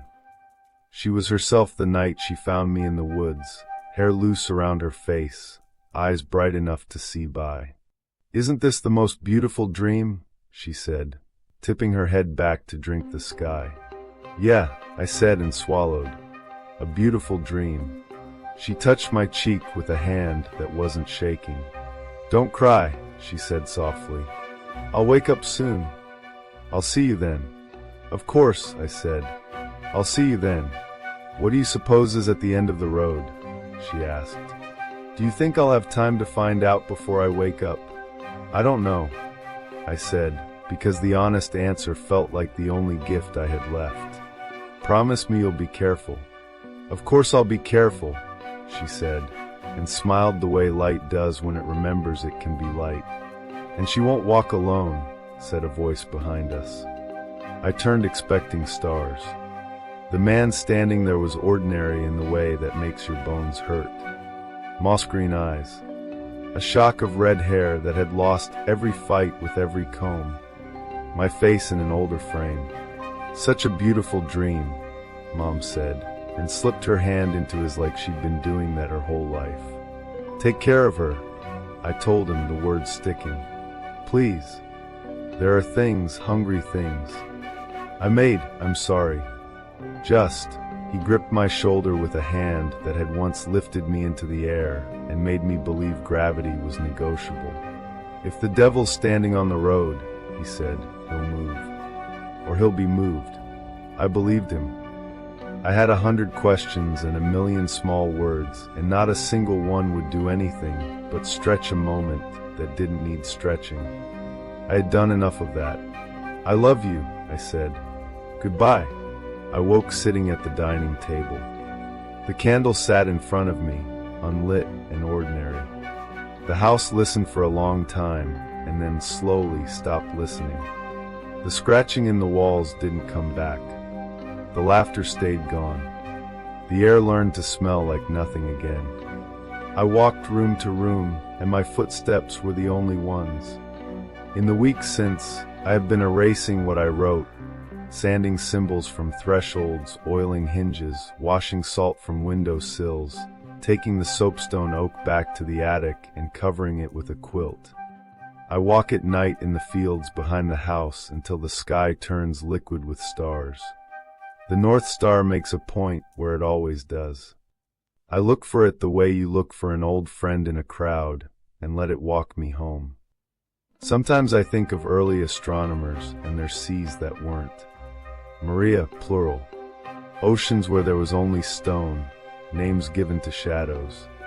They were wrong about the water. They weren't wrong about the longing. On clear nights with a full moon I stand in the yard, and I look up, and I try to see an ocean anyway. I like to think my parents visited on their walk, stepped out onto the plane of a world we've only pretended to touch, bent to look for waves in the dust. Maybe they found one. Maybe the moon has at least one sea after all. Maria, the one I love most. Let me share another unsettling tale. Something went wrong with my heart transplant. I've always had a weak heart. Not just the muscle, me. I'm the kind of person who double-checks the locks twice and still sleeps with one eye open. So when a doctor finally said my little murmur wasn't little at all, I can't say anyone was shocked. A year of tests. A year of hospital corridors and antiseptic and white coats that smelled like paper. A year of being very brave in public and having a quiet panic in private. And then, it hasn't helped. My cardiologist didn't look at me when he told me my heart probably wouldn't see Christmas. There's a particular silence that settles on you when someone puts a date on your life. For a month or two I was reckless. I burned through savings. I said yes to stupid things. I drank more than my meds recommended. Every bad decision had the same engine. If I'm going to die, let it be loud. Then I got the call. A young woman named Laura had been declared brain dead. We were a match. You understand, the surgeon said gently. This means you go into surgery in a week. I started driving like a person who wanted to arrive alive. The last night in the ward, I lay in a narrow bed and watched the ceiling tiles until they swam. It should have been me and the sheets and the bleep of monitors. Instead it was a name, Laura, pulsing behind my eyelids like a neon sign. It was wrong, I knew that. But the thought kept circling and wouldn't land. I wanted to put a face to the person who would save my life. I knew the name. I knew the ward number. I'd overheard 2 nurses murmuring by the coffee machine. Hospitals are maps that have been folded too many times. Every hallway creases into another. I walked them slowly, pretending I was just stretching my legs. No one stopped me. Second to last room. A woman in an armchair held the hand of a blonde girl in a hospital bed. The girl's face was quiet the way winter is quiet. "Excuse me," I said, and my voice sounded like it belonged to someone else. "I'm Jenna. I'm having a transplant tomorrow and I think you're the match," the woman said. She was older than me by decades and older than that by grief. "Thank you for visiting." We stood suspended for a second, both unsure what to do with our hands. Then she patted the other chair. "Please, sit. It's strange, I know, but a part of her will live on, and she would have wanted," her breath wavered, "to meet you in a way." I sat. The girl in the bed, Laura, had hair like a postcard summer. Her eyelashes lay on her cheeks like ticks of a clock. "How did she?" I started, and the question fell out of my mouth and lay on the floor between us. "She was a care worker," the woman said, filling the silence with the gentlest voice. "Safe houses, shelters. She helped women leave men who hurt them." Last month she met someone, and well, we train for other people's patterns, but not always for our own. She ignored the signs. He killed her. She spent her life helping people escape. She looked at her daughter's hand. She deserved her own escape. Something in me, some delicate, furious part, broke and flooded. I had a boyfriend once who I stopped and swallowed. Someone like Laura helped me leave. The woman gave me a small, cracked smile. I reached for Laura's hand because it felt wrong not to. Gently, because these things are holy, I squeezed. Her fingers clamped around mine. Hard, so hard her nails bit crescents into my palm. I recoiled, a small sound cracking from my throat. Laura's mother didn't flinch.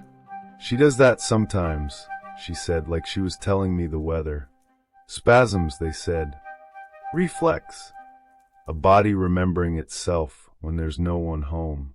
She watched me look at the moonbites welling in my skin. There's none of my girl left to feel it.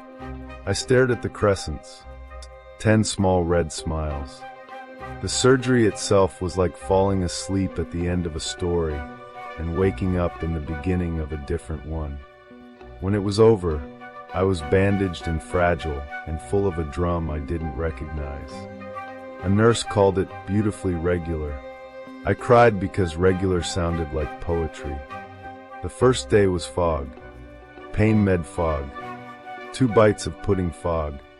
Sit up twice fog. Everyone promised everything would feel easier if I just kept breathing. Laura's mother came the day before I was discharged.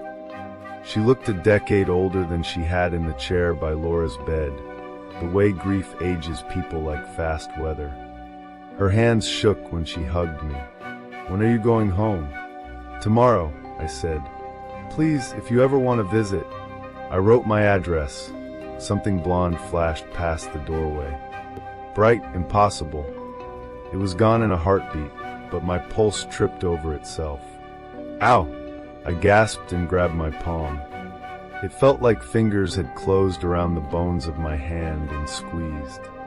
Laura's mother's face changed in a quick, terrible way. What is it? Your heart. She flinched at her own word. I'm sorry, It's okay.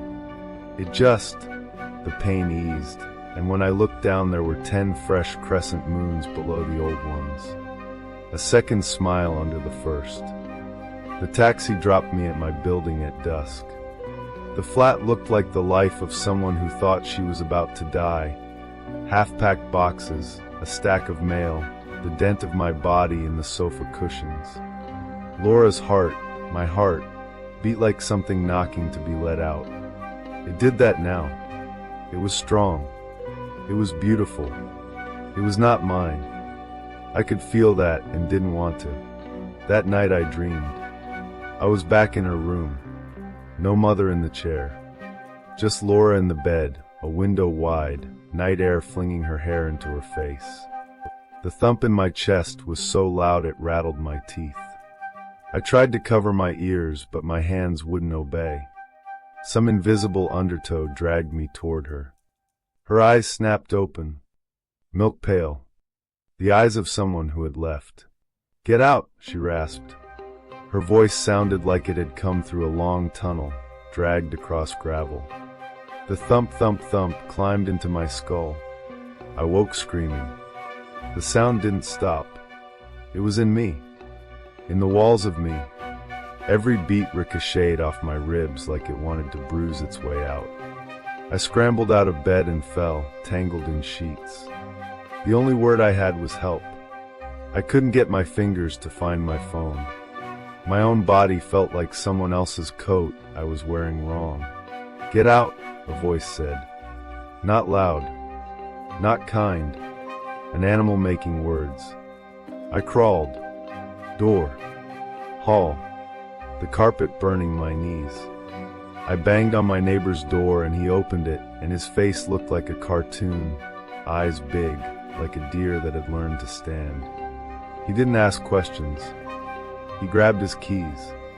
He drove me to the ER while I cried and tried to keep my hands over my ears to hold the sound in. By 6 that morning I had been wired to machines and unhooked from them, and told to sit and told to wait. They brought me results like gifts: heart, regular; blood pressure, normal; incision, clean. Everything looks good, a nurse said with practiced cheer. Textbook. Okay, I said, because what else is there to say when your insides are screaming and a printout says they're singing lullabies? I stood at the counter with my discharge papers and a plastic bracelet and a loneliness that felt like being the only person at the party not in on the joke. My phone buzzed. An unknown number. I almost ignored it. Everything felt like a call from a stranger, including my own pulse. Hello. Good morning. This is Thames Valley Police. We're calling to report an incident that occurred at your residence around 1:30 a.m. I flushed with embarrassment so hot I wished the floor would open. I'm so sorry. I had a panic episode. My neighbor was kind enough to. I'm afraid this is something you'll want to sit down for, the officer said gently. Laura's heartbeats in my chest went calm and steady, like a hand on my back. We responded to signs of forced entry. The suspect was one Samuel Matthews. According to our records, he's your former partner. A restraining order was filed in September 2017. Cold as a taste, did you know that? It was peppermint and salt on my tongue. Yes, I said. That's correct. He's in custody. He was carrying an automatic weapon. Based on his statements and the manner of entry, we believe he intended to harm you. A pause. There's an officer at your flat. We can walk you through the next steps when you're ready. I thanked him. I don't remember hanging up. I leaned against the wall opposite the vending machines and listened to myself not breathe for a count of 10. If I'd been home 10 minutes later, he would have found me. In the first months after I left Sam, there were knocks on the door that made me freeze, footsteps on the landing that sounded too familiar. He had been very loving and very sorry, and then he had been very angry. Leaving didn't make him smaller. It made his shadow bigger for a while.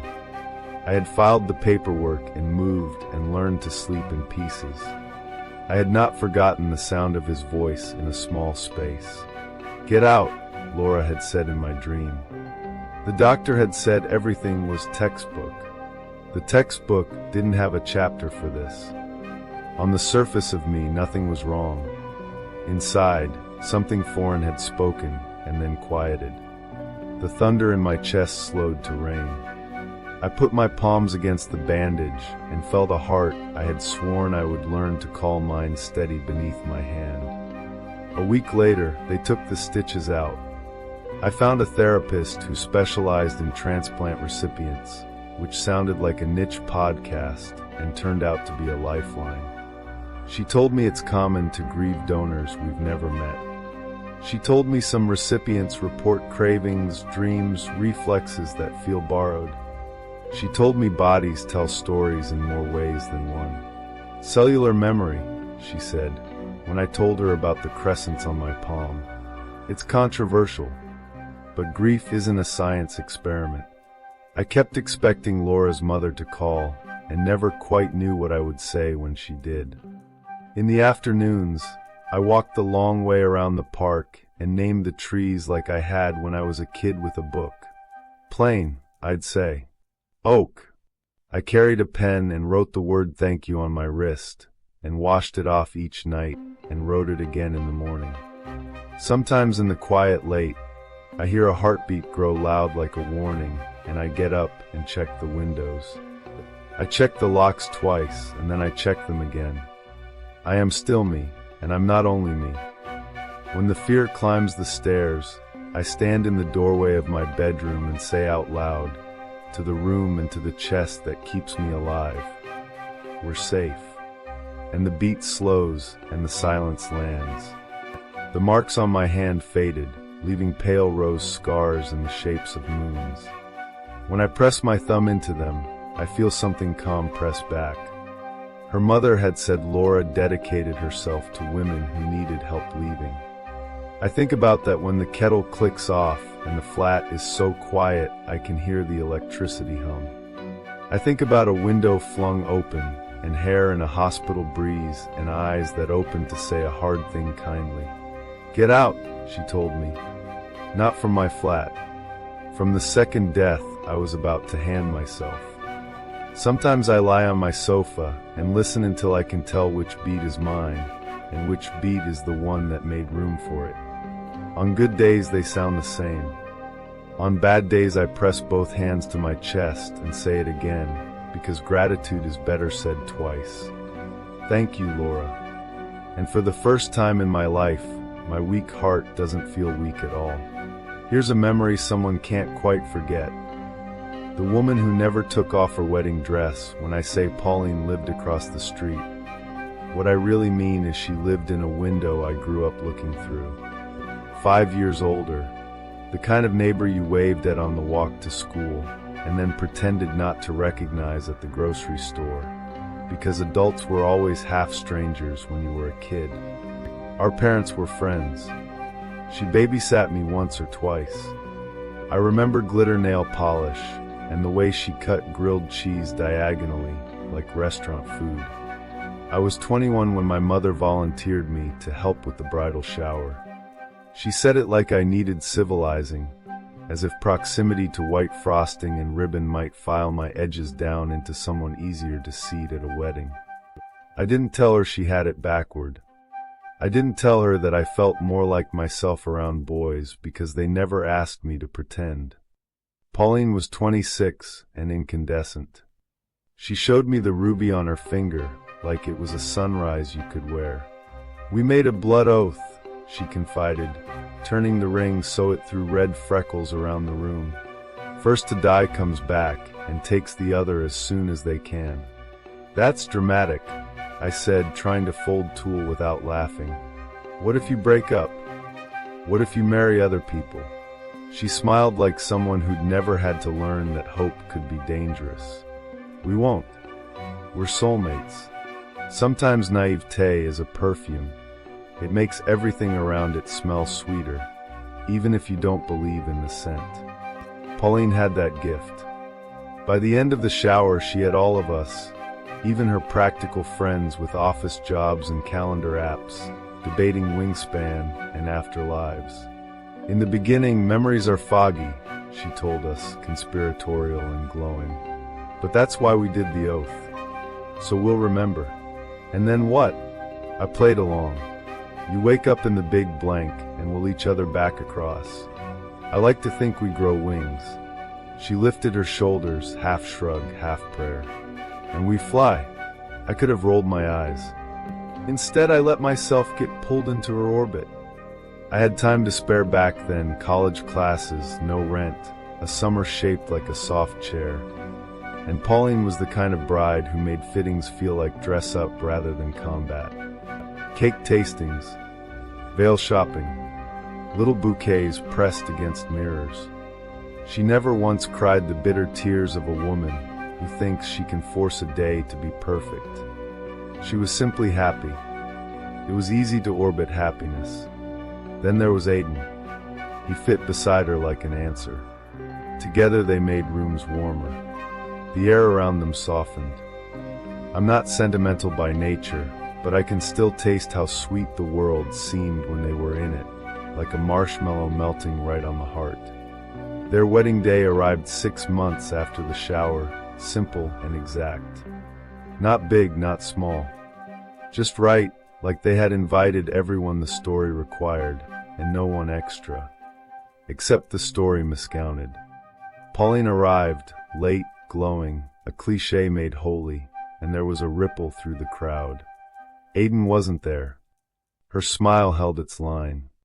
Of course it did. Love makes you fluent in faith. But worry drew itself in faint pencil at the corners of her mouth while her bridesmaids started making calls. Aiden's parents were there. His brother was not. He was meant to drive the groom. Best man duties. The news didn't trickle, it struck. A sports car ran a red light. It hit the mirage with that ugly inevitability of two lines that don't know they're about to cross. The man in the passenger seat, Aiden, was dead on arrival. The driver was alive and critical. The ceremony dissolved. The day went thin and pale. I remember tissues and hands reaching for Pauline and finding only the bright wound of her grief. The world made itself small to fit around her, and still it couldn't contain it. Aiden's brother survived. His spinal cord did not. Tetraplegic, the doctors said, a word that sounded like a spell cast wrong. He wept every time I saw him, like he was drowning, and the sea was shamed.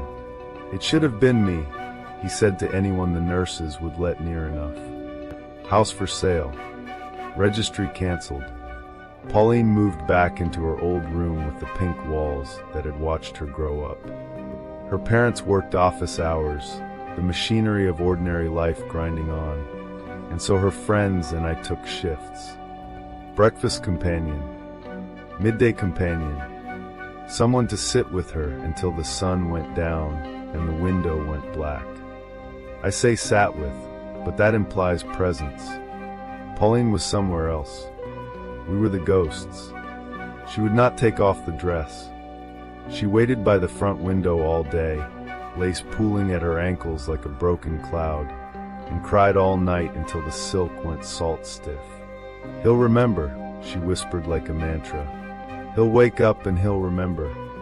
We promised. We negotiated small mercies. You can change into something else and keep the dress nearby. We tried. You can hang it on the closet door, so he sees it the moment he comes. She smiled at us the way you smile at a child who thinks the ocean is mostly shells and waves. If I'm not wearing it, she said, how will he find me in the crowd? It wasn't grief anymore. Grief is a weather system. It moves. This was climate, a permanent season setting in. She saw a therapist 3 times a week. The language got bigger. Complicated bereavement, trauma response, psychosis whispered behind clipboards. She began to talk to Aiden as if he were in the next room. He's close, she said one evening, standing at the window in a dress that had gone gray at the hem. Flying is hard the first time. The little muscles in your back ache. But he's coming. I can feel it. And then one morning, she was gone. No one saw her leave. No neighbor watering begonias noticed a white flare crossing the street. Her parents thought she was showering until the water stayed silent. We found the dress in the grove behind their house, hanging like a shed skin. 2 ragged holes torn through the back, as if something had pushed out and through.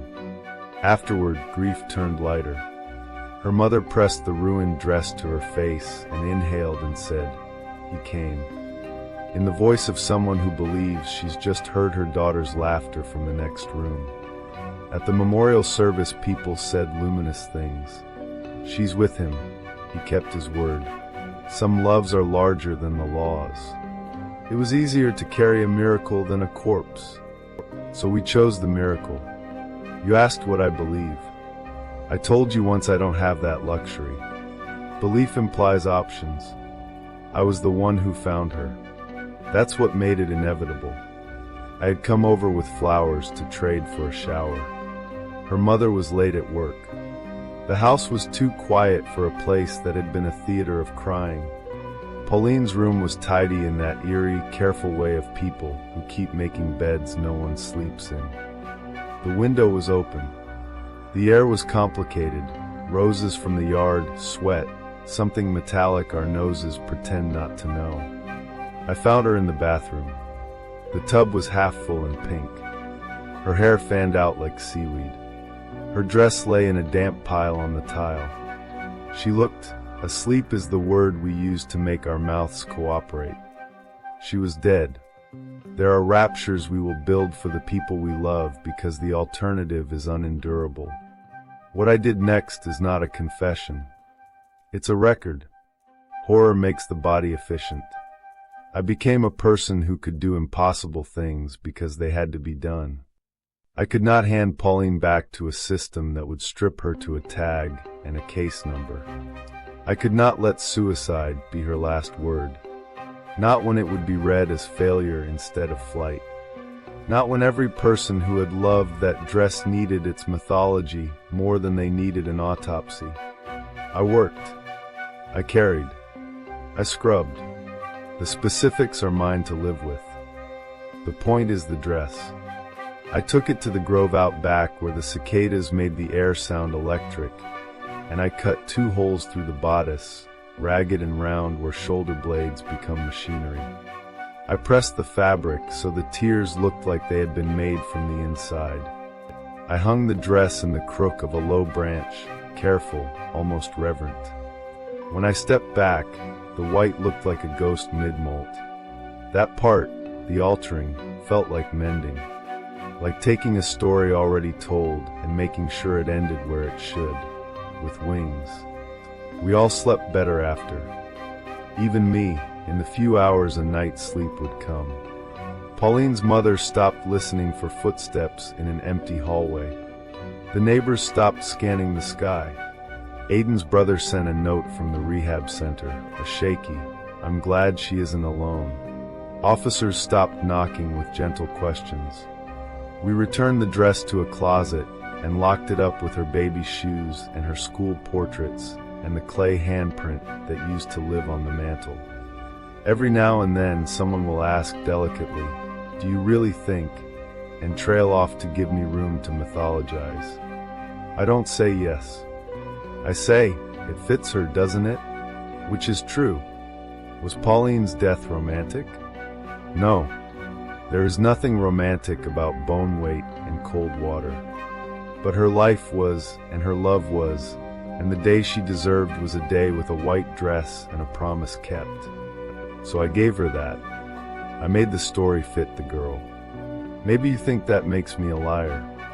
Maybe you think you would have done the right thing, by which you mean the legal thing.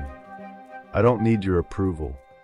Pauline needed a door out of the small dark room her mind had become, and all I could offer was a window. Now sometimes, when the air is hot and streetlights are halos, I stand in my own doorway and look at the slice of sky the houses leave.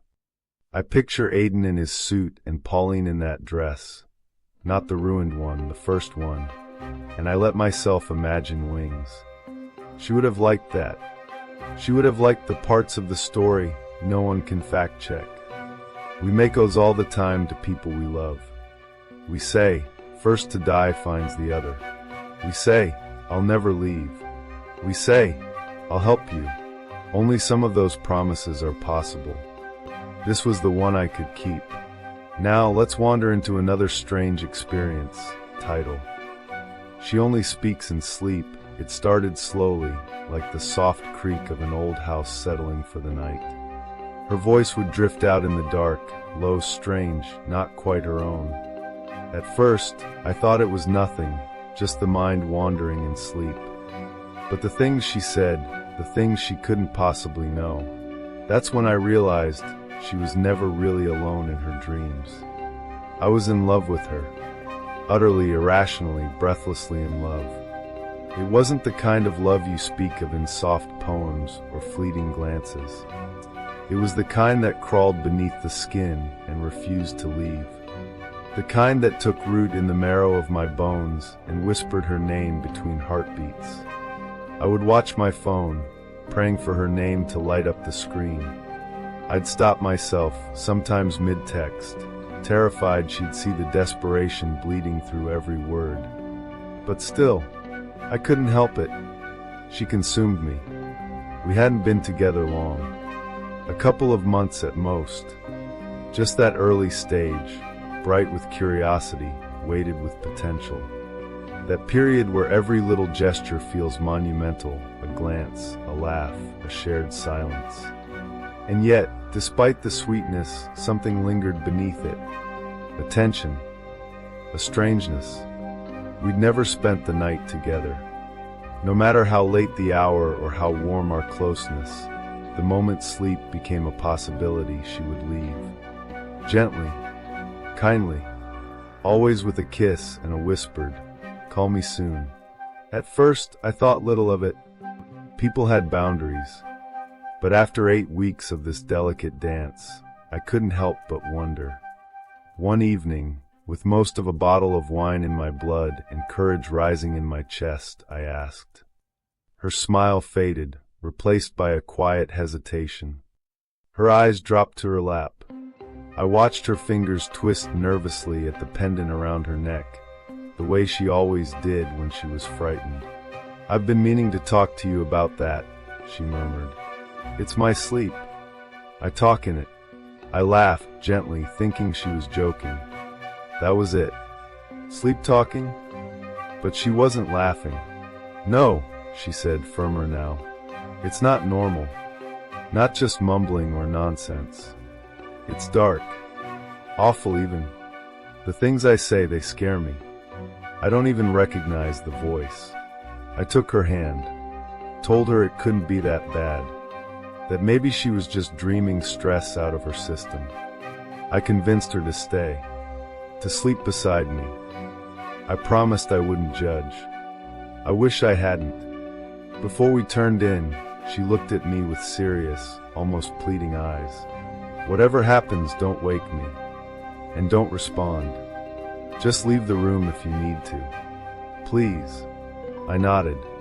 She fell asleep quickly, her breathing soft and even. I lay beside her, feeling the warmth of her presence, grateful just to have her there. And for a time, all was still. Until I woke up. I wasn't sure what stirred me. Maybe the temperature, maybe a change in pressure in the air. But when I opened my eyes, she was sitting up.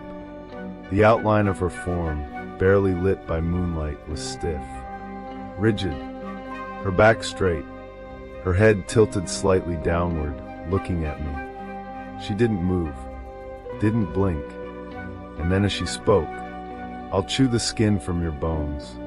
The voice wasn't hers. It was graveled and low, like something rusted and ancient had taken up residence in her throat. My body froze, my breath caught in my lungs. I stared at her, waiting, listening. But after a moment, she simply laid back down. Silent. Still. I tried to calm myself, to dismiss it as sleep talking, just like she said. But my heart pounded like a war drum. Every shadow in the room seemed to breathe. Every creak of the walls sounded like footsteps. I turned to glance at her again. She was staring at me, her face mere inches from mine, her eyes open, her breath rotten, sour, unnatural. And again that voice, "If you don't move to the couch, you'll be dead by morning." I didn't wait. I slipped out of bed and made my way to the living room, trying not to make a sound. She didn't stop me. But as I crossed the threshold, I heard it, a wheezing hiss that might have been laughter. The couch was cold and narrow. I wrapped a blanket around myself like a shield and sat upright, watching the horizon through the window, begging the sun to rise early. Then I heard it. Stephen. My name. Spoken softly, but not in her voice. "Stephen," it called again. "I know you can hear me." I closed my eyes, said nothing. "Why don't you come back into the bedroom? Or would you prefer I come to you?" Silence. I gripped the edge of the couch cushion tightly, waiting for footsteps, waiting for the sound of her moving through the hallway. They never came. Instead, the voice grew cruel. "Sorry if this spoils your plans," it rasped. "You were going to take her up that trail again, weren't you? To the edge of the cliffs, the city glowing below. And then you'd get down on one knee. You'd bring out the ring." My blood turned to ice. I had never told anyone that. Not her. Not friends. Not family. That proposal had lived only in my mind. So how did she know it? No.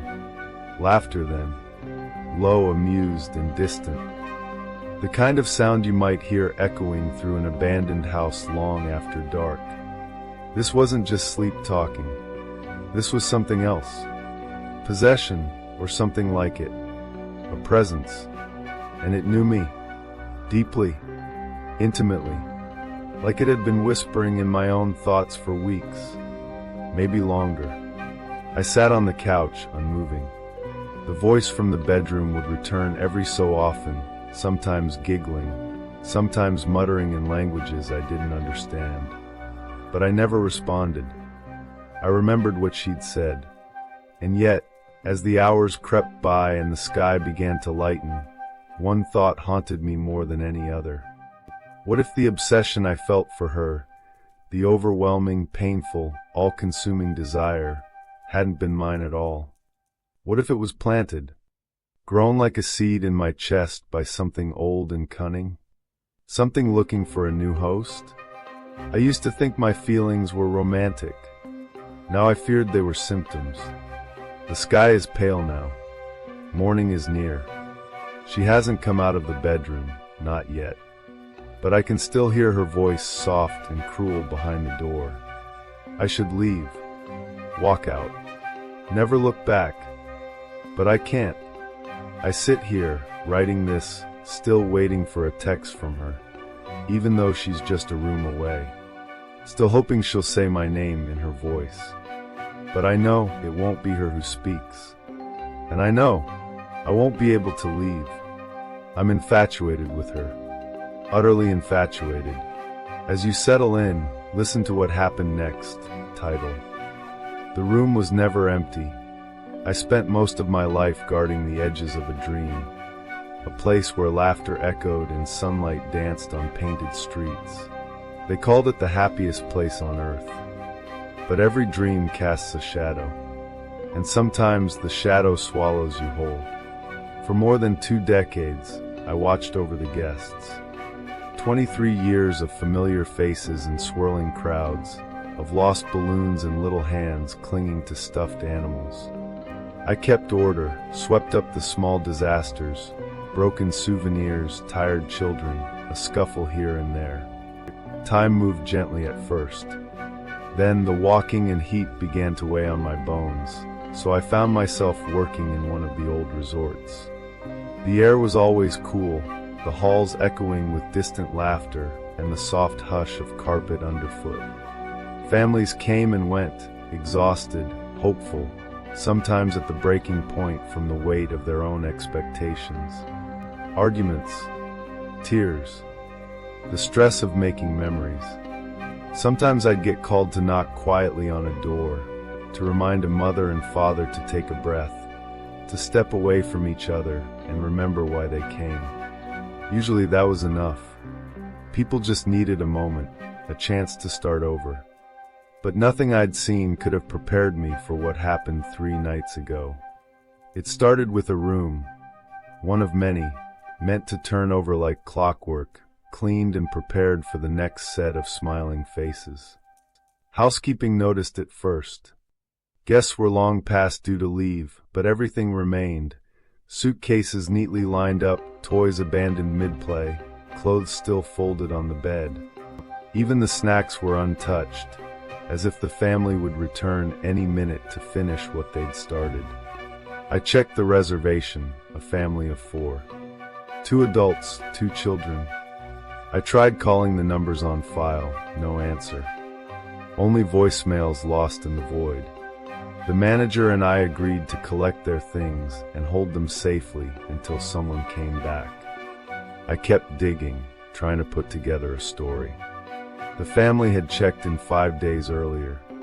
Their car was still in the parking lot, sitting patiently beneath the same pale street lamp, like it hadn't moved since the night they arrived. That ruled out the idea of a hasty departure or some tragic accident far from here. I checked the meal plan they'd purchased, only 3 credits used. The last one was on their second morning for breakfast. After that, nothing. And then there were the bands everyone wears, the ones that open doors, pay for treats, and remember where you've been. The kind of magic that always knows your name. With some digging, I found their history. The family's last adventure was a gentle boat ride through a world of singing dolls, just after breakfast. Their bands scanned at the entrance. Cameras showed them boarding. But when the ride ended and the other guests stepped out, the family was gone. I watched that footage over and over, my heart pounding softly in my chest. People come and go, laughter trailing after them. But in the final frame, their seats were empty. No sign of panic, no one searching or calling out. Just absence. We shut the ride down in the middle of the day, lights glaring and music silenced for the first time in years. I walked the path myself, searching every shadowed corner, listening for the faintest echo. Others joined, 10 of us, eyes straining in the dark. But there was nothing, only the remnants left behind. 3 forgotten phones and a small hat, left behind like breadcrumbs for a story that no one wanted to follow. That should have been the end of it. But I couldn't let it go. I kept turning over stones, searching for answers that wouldn't come. And that's when I found something that changed everything. The family had bought the photo package, hundreds of pictures automatically added to their account, every smile and scream captured in digital amber. When I opened the album, my hands began to tremble. 732 photographs. The first few were normal. Smiling faces, arms flung around each other, sunlight and hope. In front of castles, on gentle rides, surrounded by the soft blur of happiness. But then the photos changed. The next hundreds were all taken inside the same ride. The same boat, the same painted water, the same dolls with their painted eyes. But each image felt wrong. At first, the family sits together, their faces tight with confusion. The boat is empty but for them. In the next, the father is shouting, his mouth twisted in anger and fear. The mother clutches the children, who are beginning to cry, their small hands gripping her sleeves. 50 photos in, their desperation is palpable. You can see them trying to stand, to escape, but in every frame, they are forced back into their seats. Sometimes the father disappears, sometimes the mother or the children. But always, in the very next frame, they're back in the boat, as if nothing had changed, as if time itself had folded in on them. The faces grow pale. The father slumps lower with each image, until eventually only the mother and one child remain. Their eyes are vacant, staring ahead, frozen in fear or resignation. The other seats, once full, now seem to cradle shadows. But it was the dolls that broke me. In the last images, they begin to move. Just slightly at first, a painted arm in a new position, a smile tilted too wide. Then, unmistakably, one of the dolls appears in the boat, sitting close to the family, watching with its unblinking eyes.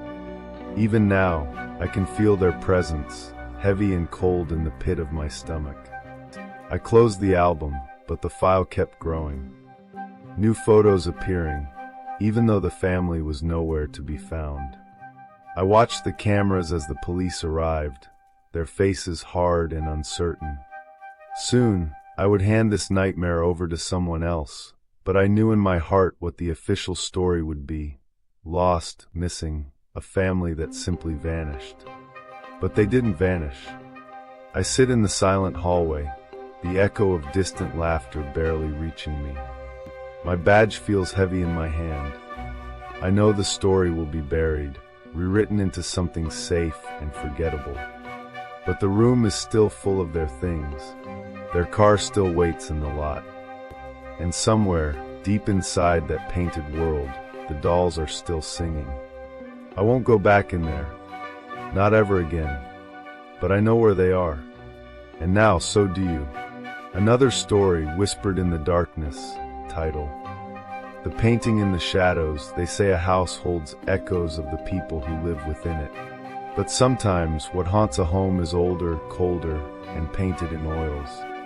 When I first saw her, the woman in the painting, her gaze followed me everywhere. And as the days grew darker, I began to wonder, was she watching over me or warning me? When Eric and I first moved in together, there were the usual growing pains. a clash of tastes, little spats over chores, what belonged and what didn't. It was all typical, except for one thing. The painting. I noticed it the first day, propped up among the boxes, a life-sized portrait of a young woman. Blonde hair spilled over her shoulders in golden waves, her white dress glowing softly against the darkness that swallowed the background. She stood with her back turned, only her face and one pale arm angled toward the light. Those eyes, impossibly gray, seemed to reach out and catch mine. "Who is she?" I asked. Eric shrugged. "Just a find from a rummage sale," he said. He said it so easily, as if it were any ordinary painting. But even then, I saw how careful he was with it, how gently he lifted the frame, how he brushed invisible dust from the corner. I told myself it was fine. We all have keepsakes. But when he hung it above our bed, I couldn't hide my discomfort. "It's beautiful, sure," I said, "but it doesn't match our style. And honestly, it's big." He grinned. "You've got your Funko Pops, I've got my art. But my collection was small, bright, silly." This woman was nearly my height, her gaze solemn and secretive. I tried to let it go, but it began to eat at me. Every night, I'd feel a tingle at the nape of my neck, open my eyes and see her, lit by moonlight, watching me as I slept. Sometimes I could swear she'd changed. A finger outstretched that hadn't been before. A wisp of hair falling over her cheek, ever so slightly different. But Eric insisted it was just my imagination. "She's always been like that," he'd say, never turning from his laptop. It wore me down. I begged him to move her, at least out of the bedroom. He resisted, then relented, hanging her above the stairs instead. But that was worse. I'd catch glimpses of her pale dress in the shadows as I climbed in the dark. My heart would leap, convinced a stranger stood above me. One night, after almost tumbling down the stairs, I pleaded again. "Please, Eric, can't we put her somewhere else?" He sighed, but I could see it pained him to take her down. He moved her to his office. For a while, I tried not to think about it, but soon I noticed Eric spent longer and longer hours in there. Even on weekends, I'd find him sitting in the dark, his chair turned away from the computer, just facing the painting. The office grew cold and quiet and distant. When I found him there late one night, just sitting, staring at her, something inside me twisted. "I was just thinking," he said quickly when he noticed me. "Needed a break from work." He offered a weak smile. But the way he slipped past me, not meeting my eyes, unsettled me. Was he working at all? Or just sitting there, gazing at the woman in the painting? I told myself I was being silly. It was only a painting. But late at night, as the house creaked and the air pressed close, I wondered who she was. Why did she matter so much? The days blurred together. I drowned myself in my own work, trying to ignore the cold patch that seemed to spread from Eric's office, seeping into the rest of the house. Then one Friday, I heard him on the phone, voice muffled but urgent. No, I knew it was due. My wife fell down the stairs. I had to take her to the hospital. I felt the chill run down my spine. I hadn't fallen. He was lying. For the first time, I wondered if I really knew the man I'd married. That night, I barely slept. I tossed and turned, thoughts spinning. Sometime after midnight, I slipped from bed, my heart pounding, and tiptoed to the office. The door was locked, but the key was in Eric's drawer. I let myself in. The air was frigid, like stepping into the bottom of a well. She stared down at me from the wall, her painted eyes alive with secrets. I dragged a chair beneath her, climbed up, and stared back. So close, I could see every brushstroke, every delicate strand of hair. Her hand was outstretched, waiting, beckoning. I lifted my phone and snapped a photo, then used an image search, hoping to find the artist. The results came back quickly. My hands shook as I clicked through the links, dozens of them. All of the same painting, but the headlines chilled my blood. Missing student self-portrait still unclaimed, search for Anya Kelsing enters 5th year art student vanished on hike with boyfriend. Every article showed her. The same heart-shaped face, the same haunted gray eyes. The details fell into place, cold and sharp. She'd vanished on a hike with her boyfriend. Her backpack found, but never a trace of her. The last thing she'd created was this portrait, and now it hung in my home. I sat in the office, staring at the news, until a sound in the hall jolted me. Eric's footsteps, coming closer, slow and deliberate. Panic surged through me. I ducked beneath the desk, just as he opened the door. "Tara," he called softly, the syllables stretching out.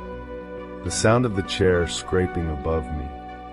My heart hammered as he crouched down, peering under the desk. "There you are," he said. His voice was calm, but there was something off. "Looking for something?" I tried to play it off, but he saw through me. His hand clamped around my wrist. "You found her, didn't you? You know who she is." The words scraped at my nerves. I could barely breathe. "What happened to her, Eric?" I whispered. He just stared at me, his eyes cold as stone. I babbled, desperate. "It's okay, I understand now. Why you keep the painting. She meant something to you. You lost her." His face softened, just for a second. "You should have left it alone." His grip tightened. I gasped, struggling. His hands were strong.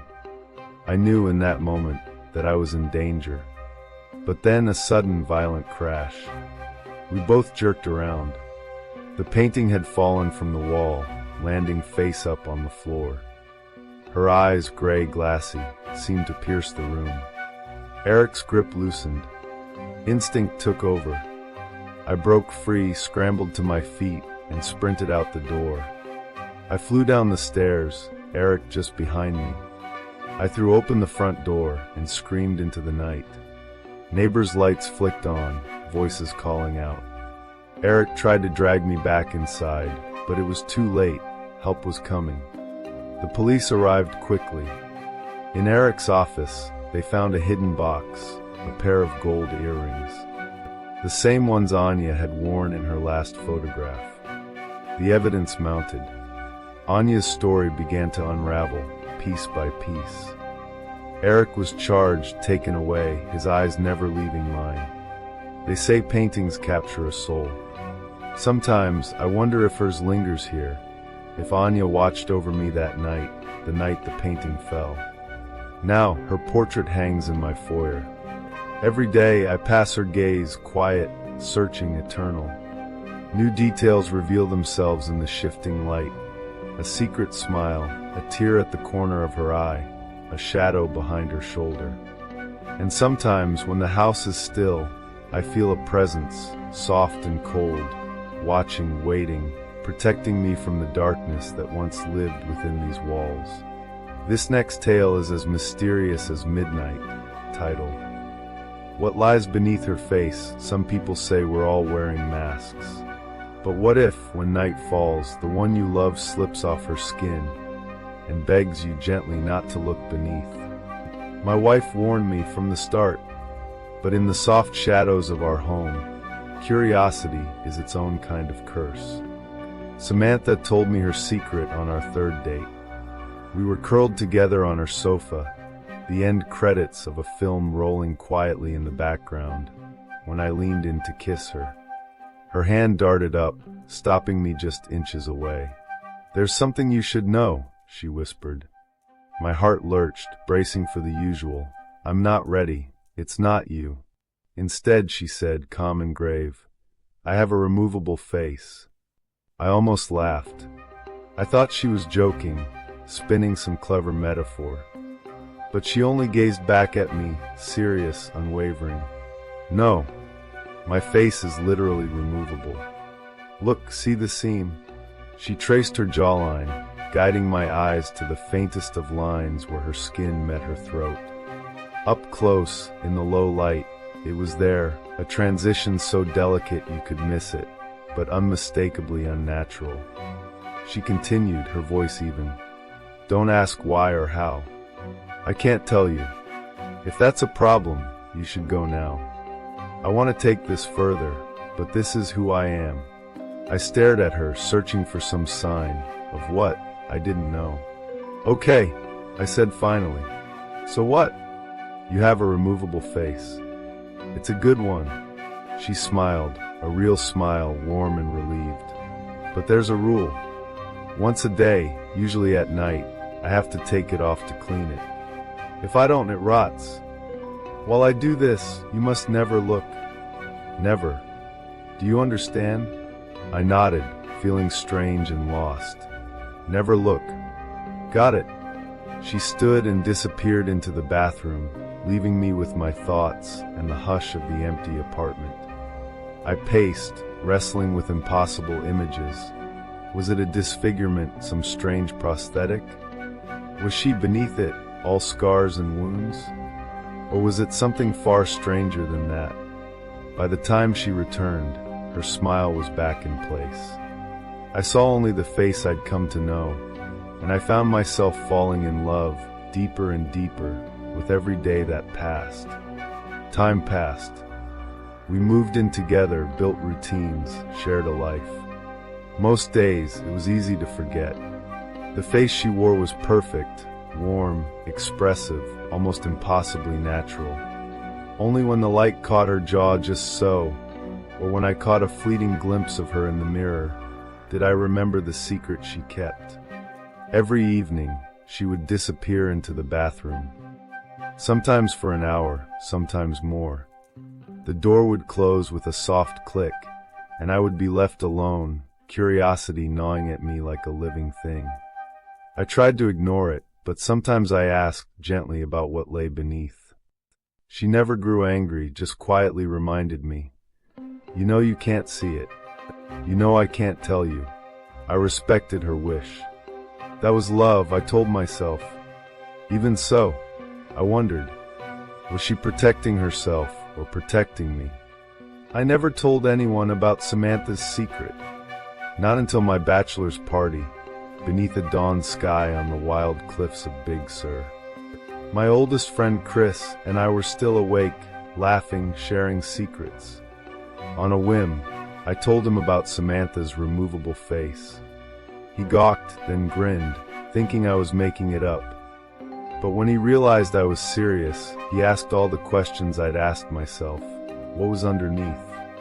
How did it work? Didn't it drive me mad, not knowing? I shrugged. Everyone has their secrets, man. This is hers. Chris laughed, clapped me on the back, and we let it go. Or so I thought. Years passed. Our life together was ordinary in every way but that one impossible secret. I came to cherish her boundaries, even as curiosity simmered quietly below the surface. Then last week, Chris came to visit. One of those rare weekends when old friends slip easily into old rhythms. We grilled steaks, sat in the backyard, let time drift by in lazy conversation. Just after sunset, I got a work call I couldn't miss. Samantha smiled, told me not to worry. Chris offered to pull weeds in the garden, a beer in hand. 15 minutes later, I heard the screaming. I sprinted into the house, heart in my throat. From the bedroom, I saw the bathroom door open, light spilling out into the hall. Both Chris and Samantha were wailing, raw animal terror. Don't come in. Samantha's voice was ragged, broken. Don't look at me. Call an ambulance. He looked. Oh God, he looked. I froze. Every instinct told me to run to her, but something deeper held me back. Chris staggered into the hallway, eyes wide and wild.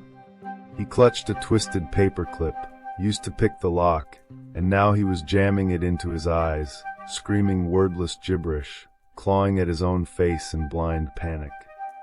Samantha sobbed, pleading, her voice echoing through the house. Call an ambulance. Please. I ran for my phone, hands trembling. paramedics came quickly, their faces pale at the sight that greeted them. Chris was convulsing, unseeing, lost to madness.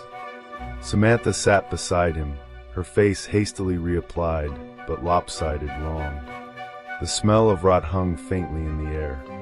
The days since have felt hollow.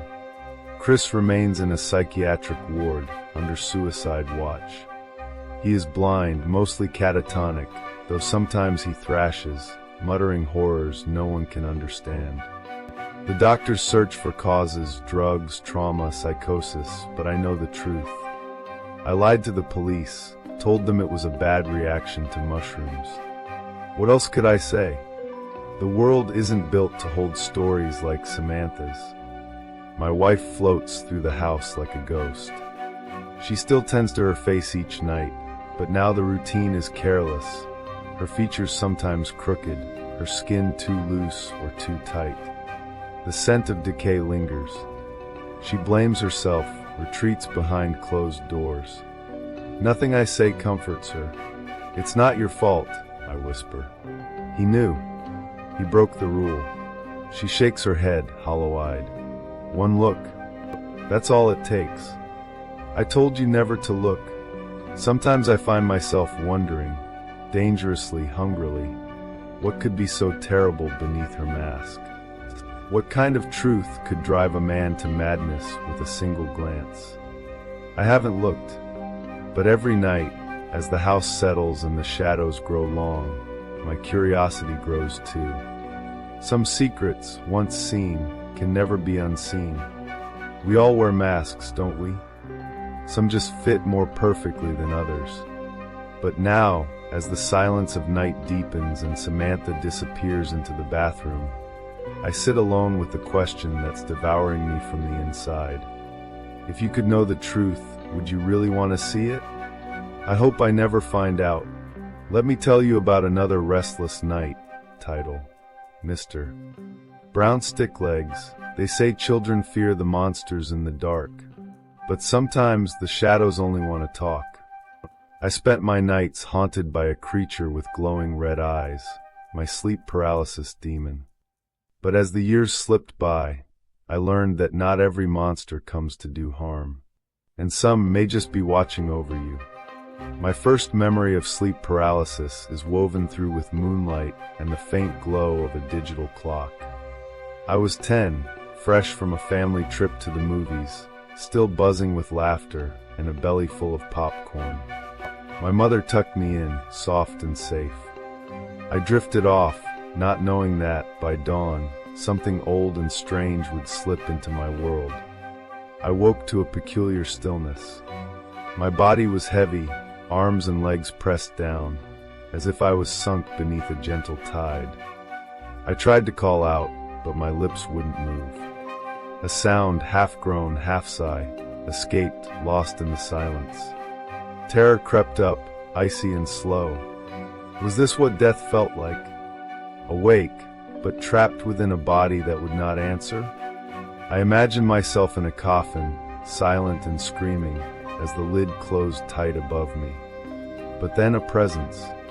In the darkness, near my closet, two eyes gleamed, red and bright as coals. He unfurled from the shadows, impossibly tall, bending to fit inside my small room. His face was a blank porcelain mask, no mouth, no nose, just those burning eyes. His arms and legs stretched like branches, thin and delicate, patterned with faint, shimmering symbols. He moved soundlessly, gliding towards me, never breaking the silence. His hands, gentle despite their sharpness, reached for me. Cool fingers touched my eyelids, closing them softly. "Do not struggle, little one. Sleep, sleep," he rumbled, his voice as deep as earth, vibrating more in my chest than my ears. And so I did. I let the world fade to black, and when morning arrived, I was whole again. I told my parents about my strange visitor, and my dad, half serious, half laughing, asked me to draw him. I ran out of black crayon, so I finished his legs in brown. Mr. Brown Sticklegs, my dad joked, and the name stuck.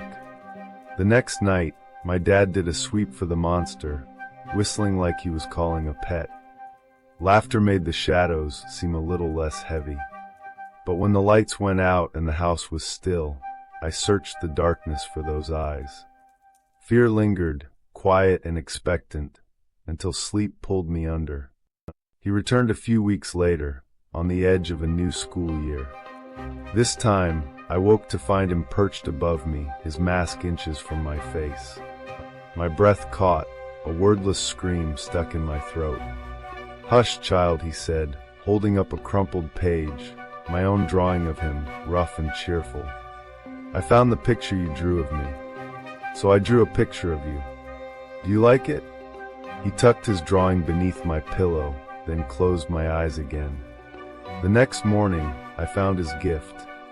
It was real. He was real. So, I drew for him again.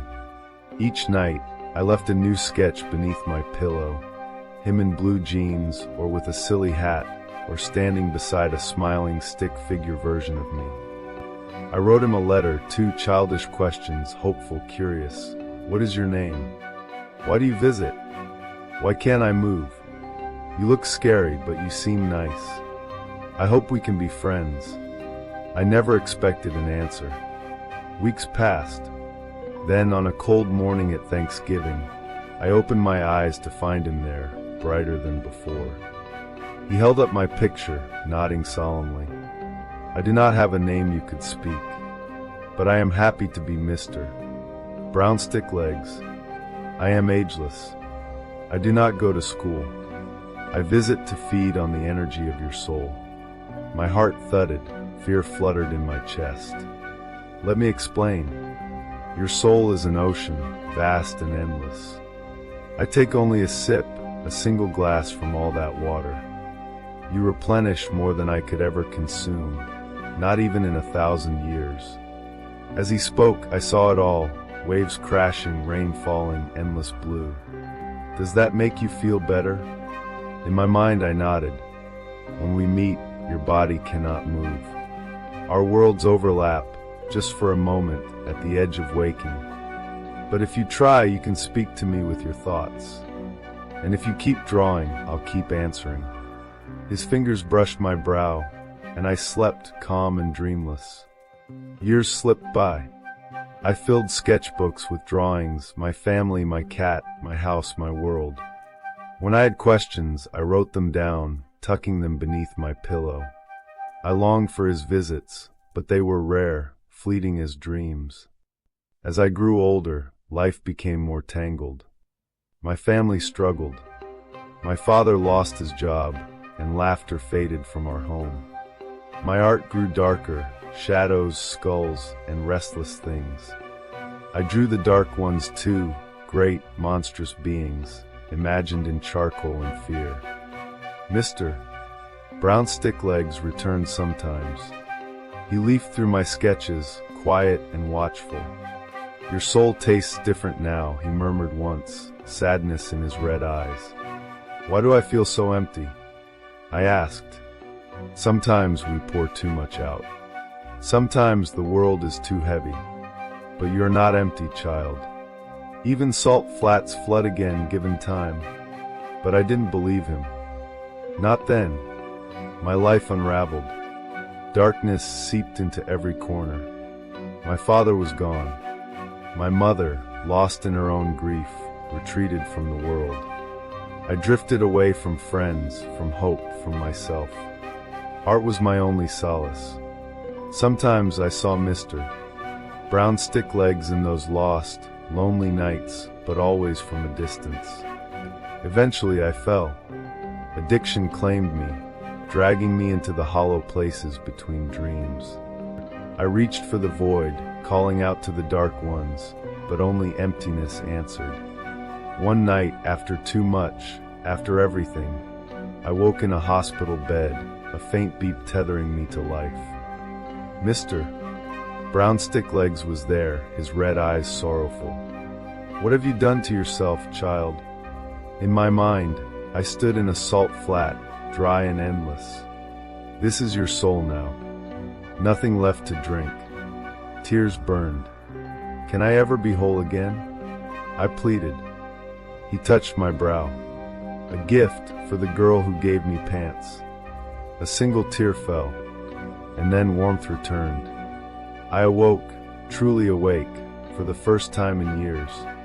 I chose to fight my way back. Recovery was slow. My mother and I stitched our broken pieces together, day by day. I filled sketchbooks with hope, tiny seeds of color in the gray. I found my way to a place where art was not just escape, but healing. For years clean. For years of slow, careful light. But sometimes late at night, I still felt that old weight, soft and familiar, pressing me down. I searched the darkness for a familiar glow. Last night, just before dawn, I woke to find two red eyes in the corner of my room. Even paralyzed, I couldn't help but smile. Monsters come in many forms. Some teach us fear. Some teach us that even the darkest night can hold a gentle friend. In the quiet hours before morning, I find comfort in the company of shadows, knowing at last that I am not alone. Here's something that happened not so long ago, hourglass not untitled. The last birthday, every woman in my family dies at 27. That's how it's always been. A curse whispered in the spaces between lullabies and funeral hymns. Tonight, the clock ticks down the last hours of my 27th year. If you're listening, I want you to know what happened before the darkness or the dawn. My father always wanted a son. Instead, he got 3 daughters, a cruel joke, he'd say, for a man like him.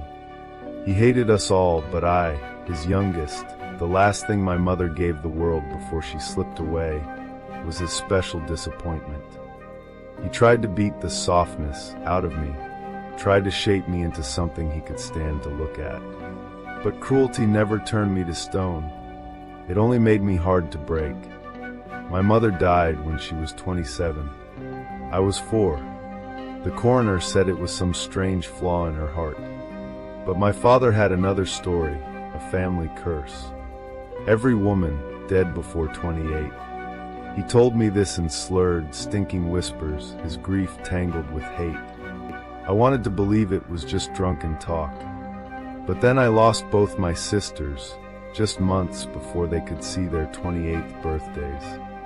Maura was found murdered on a morning run, her face ruined by violence. Joy followed, just days later.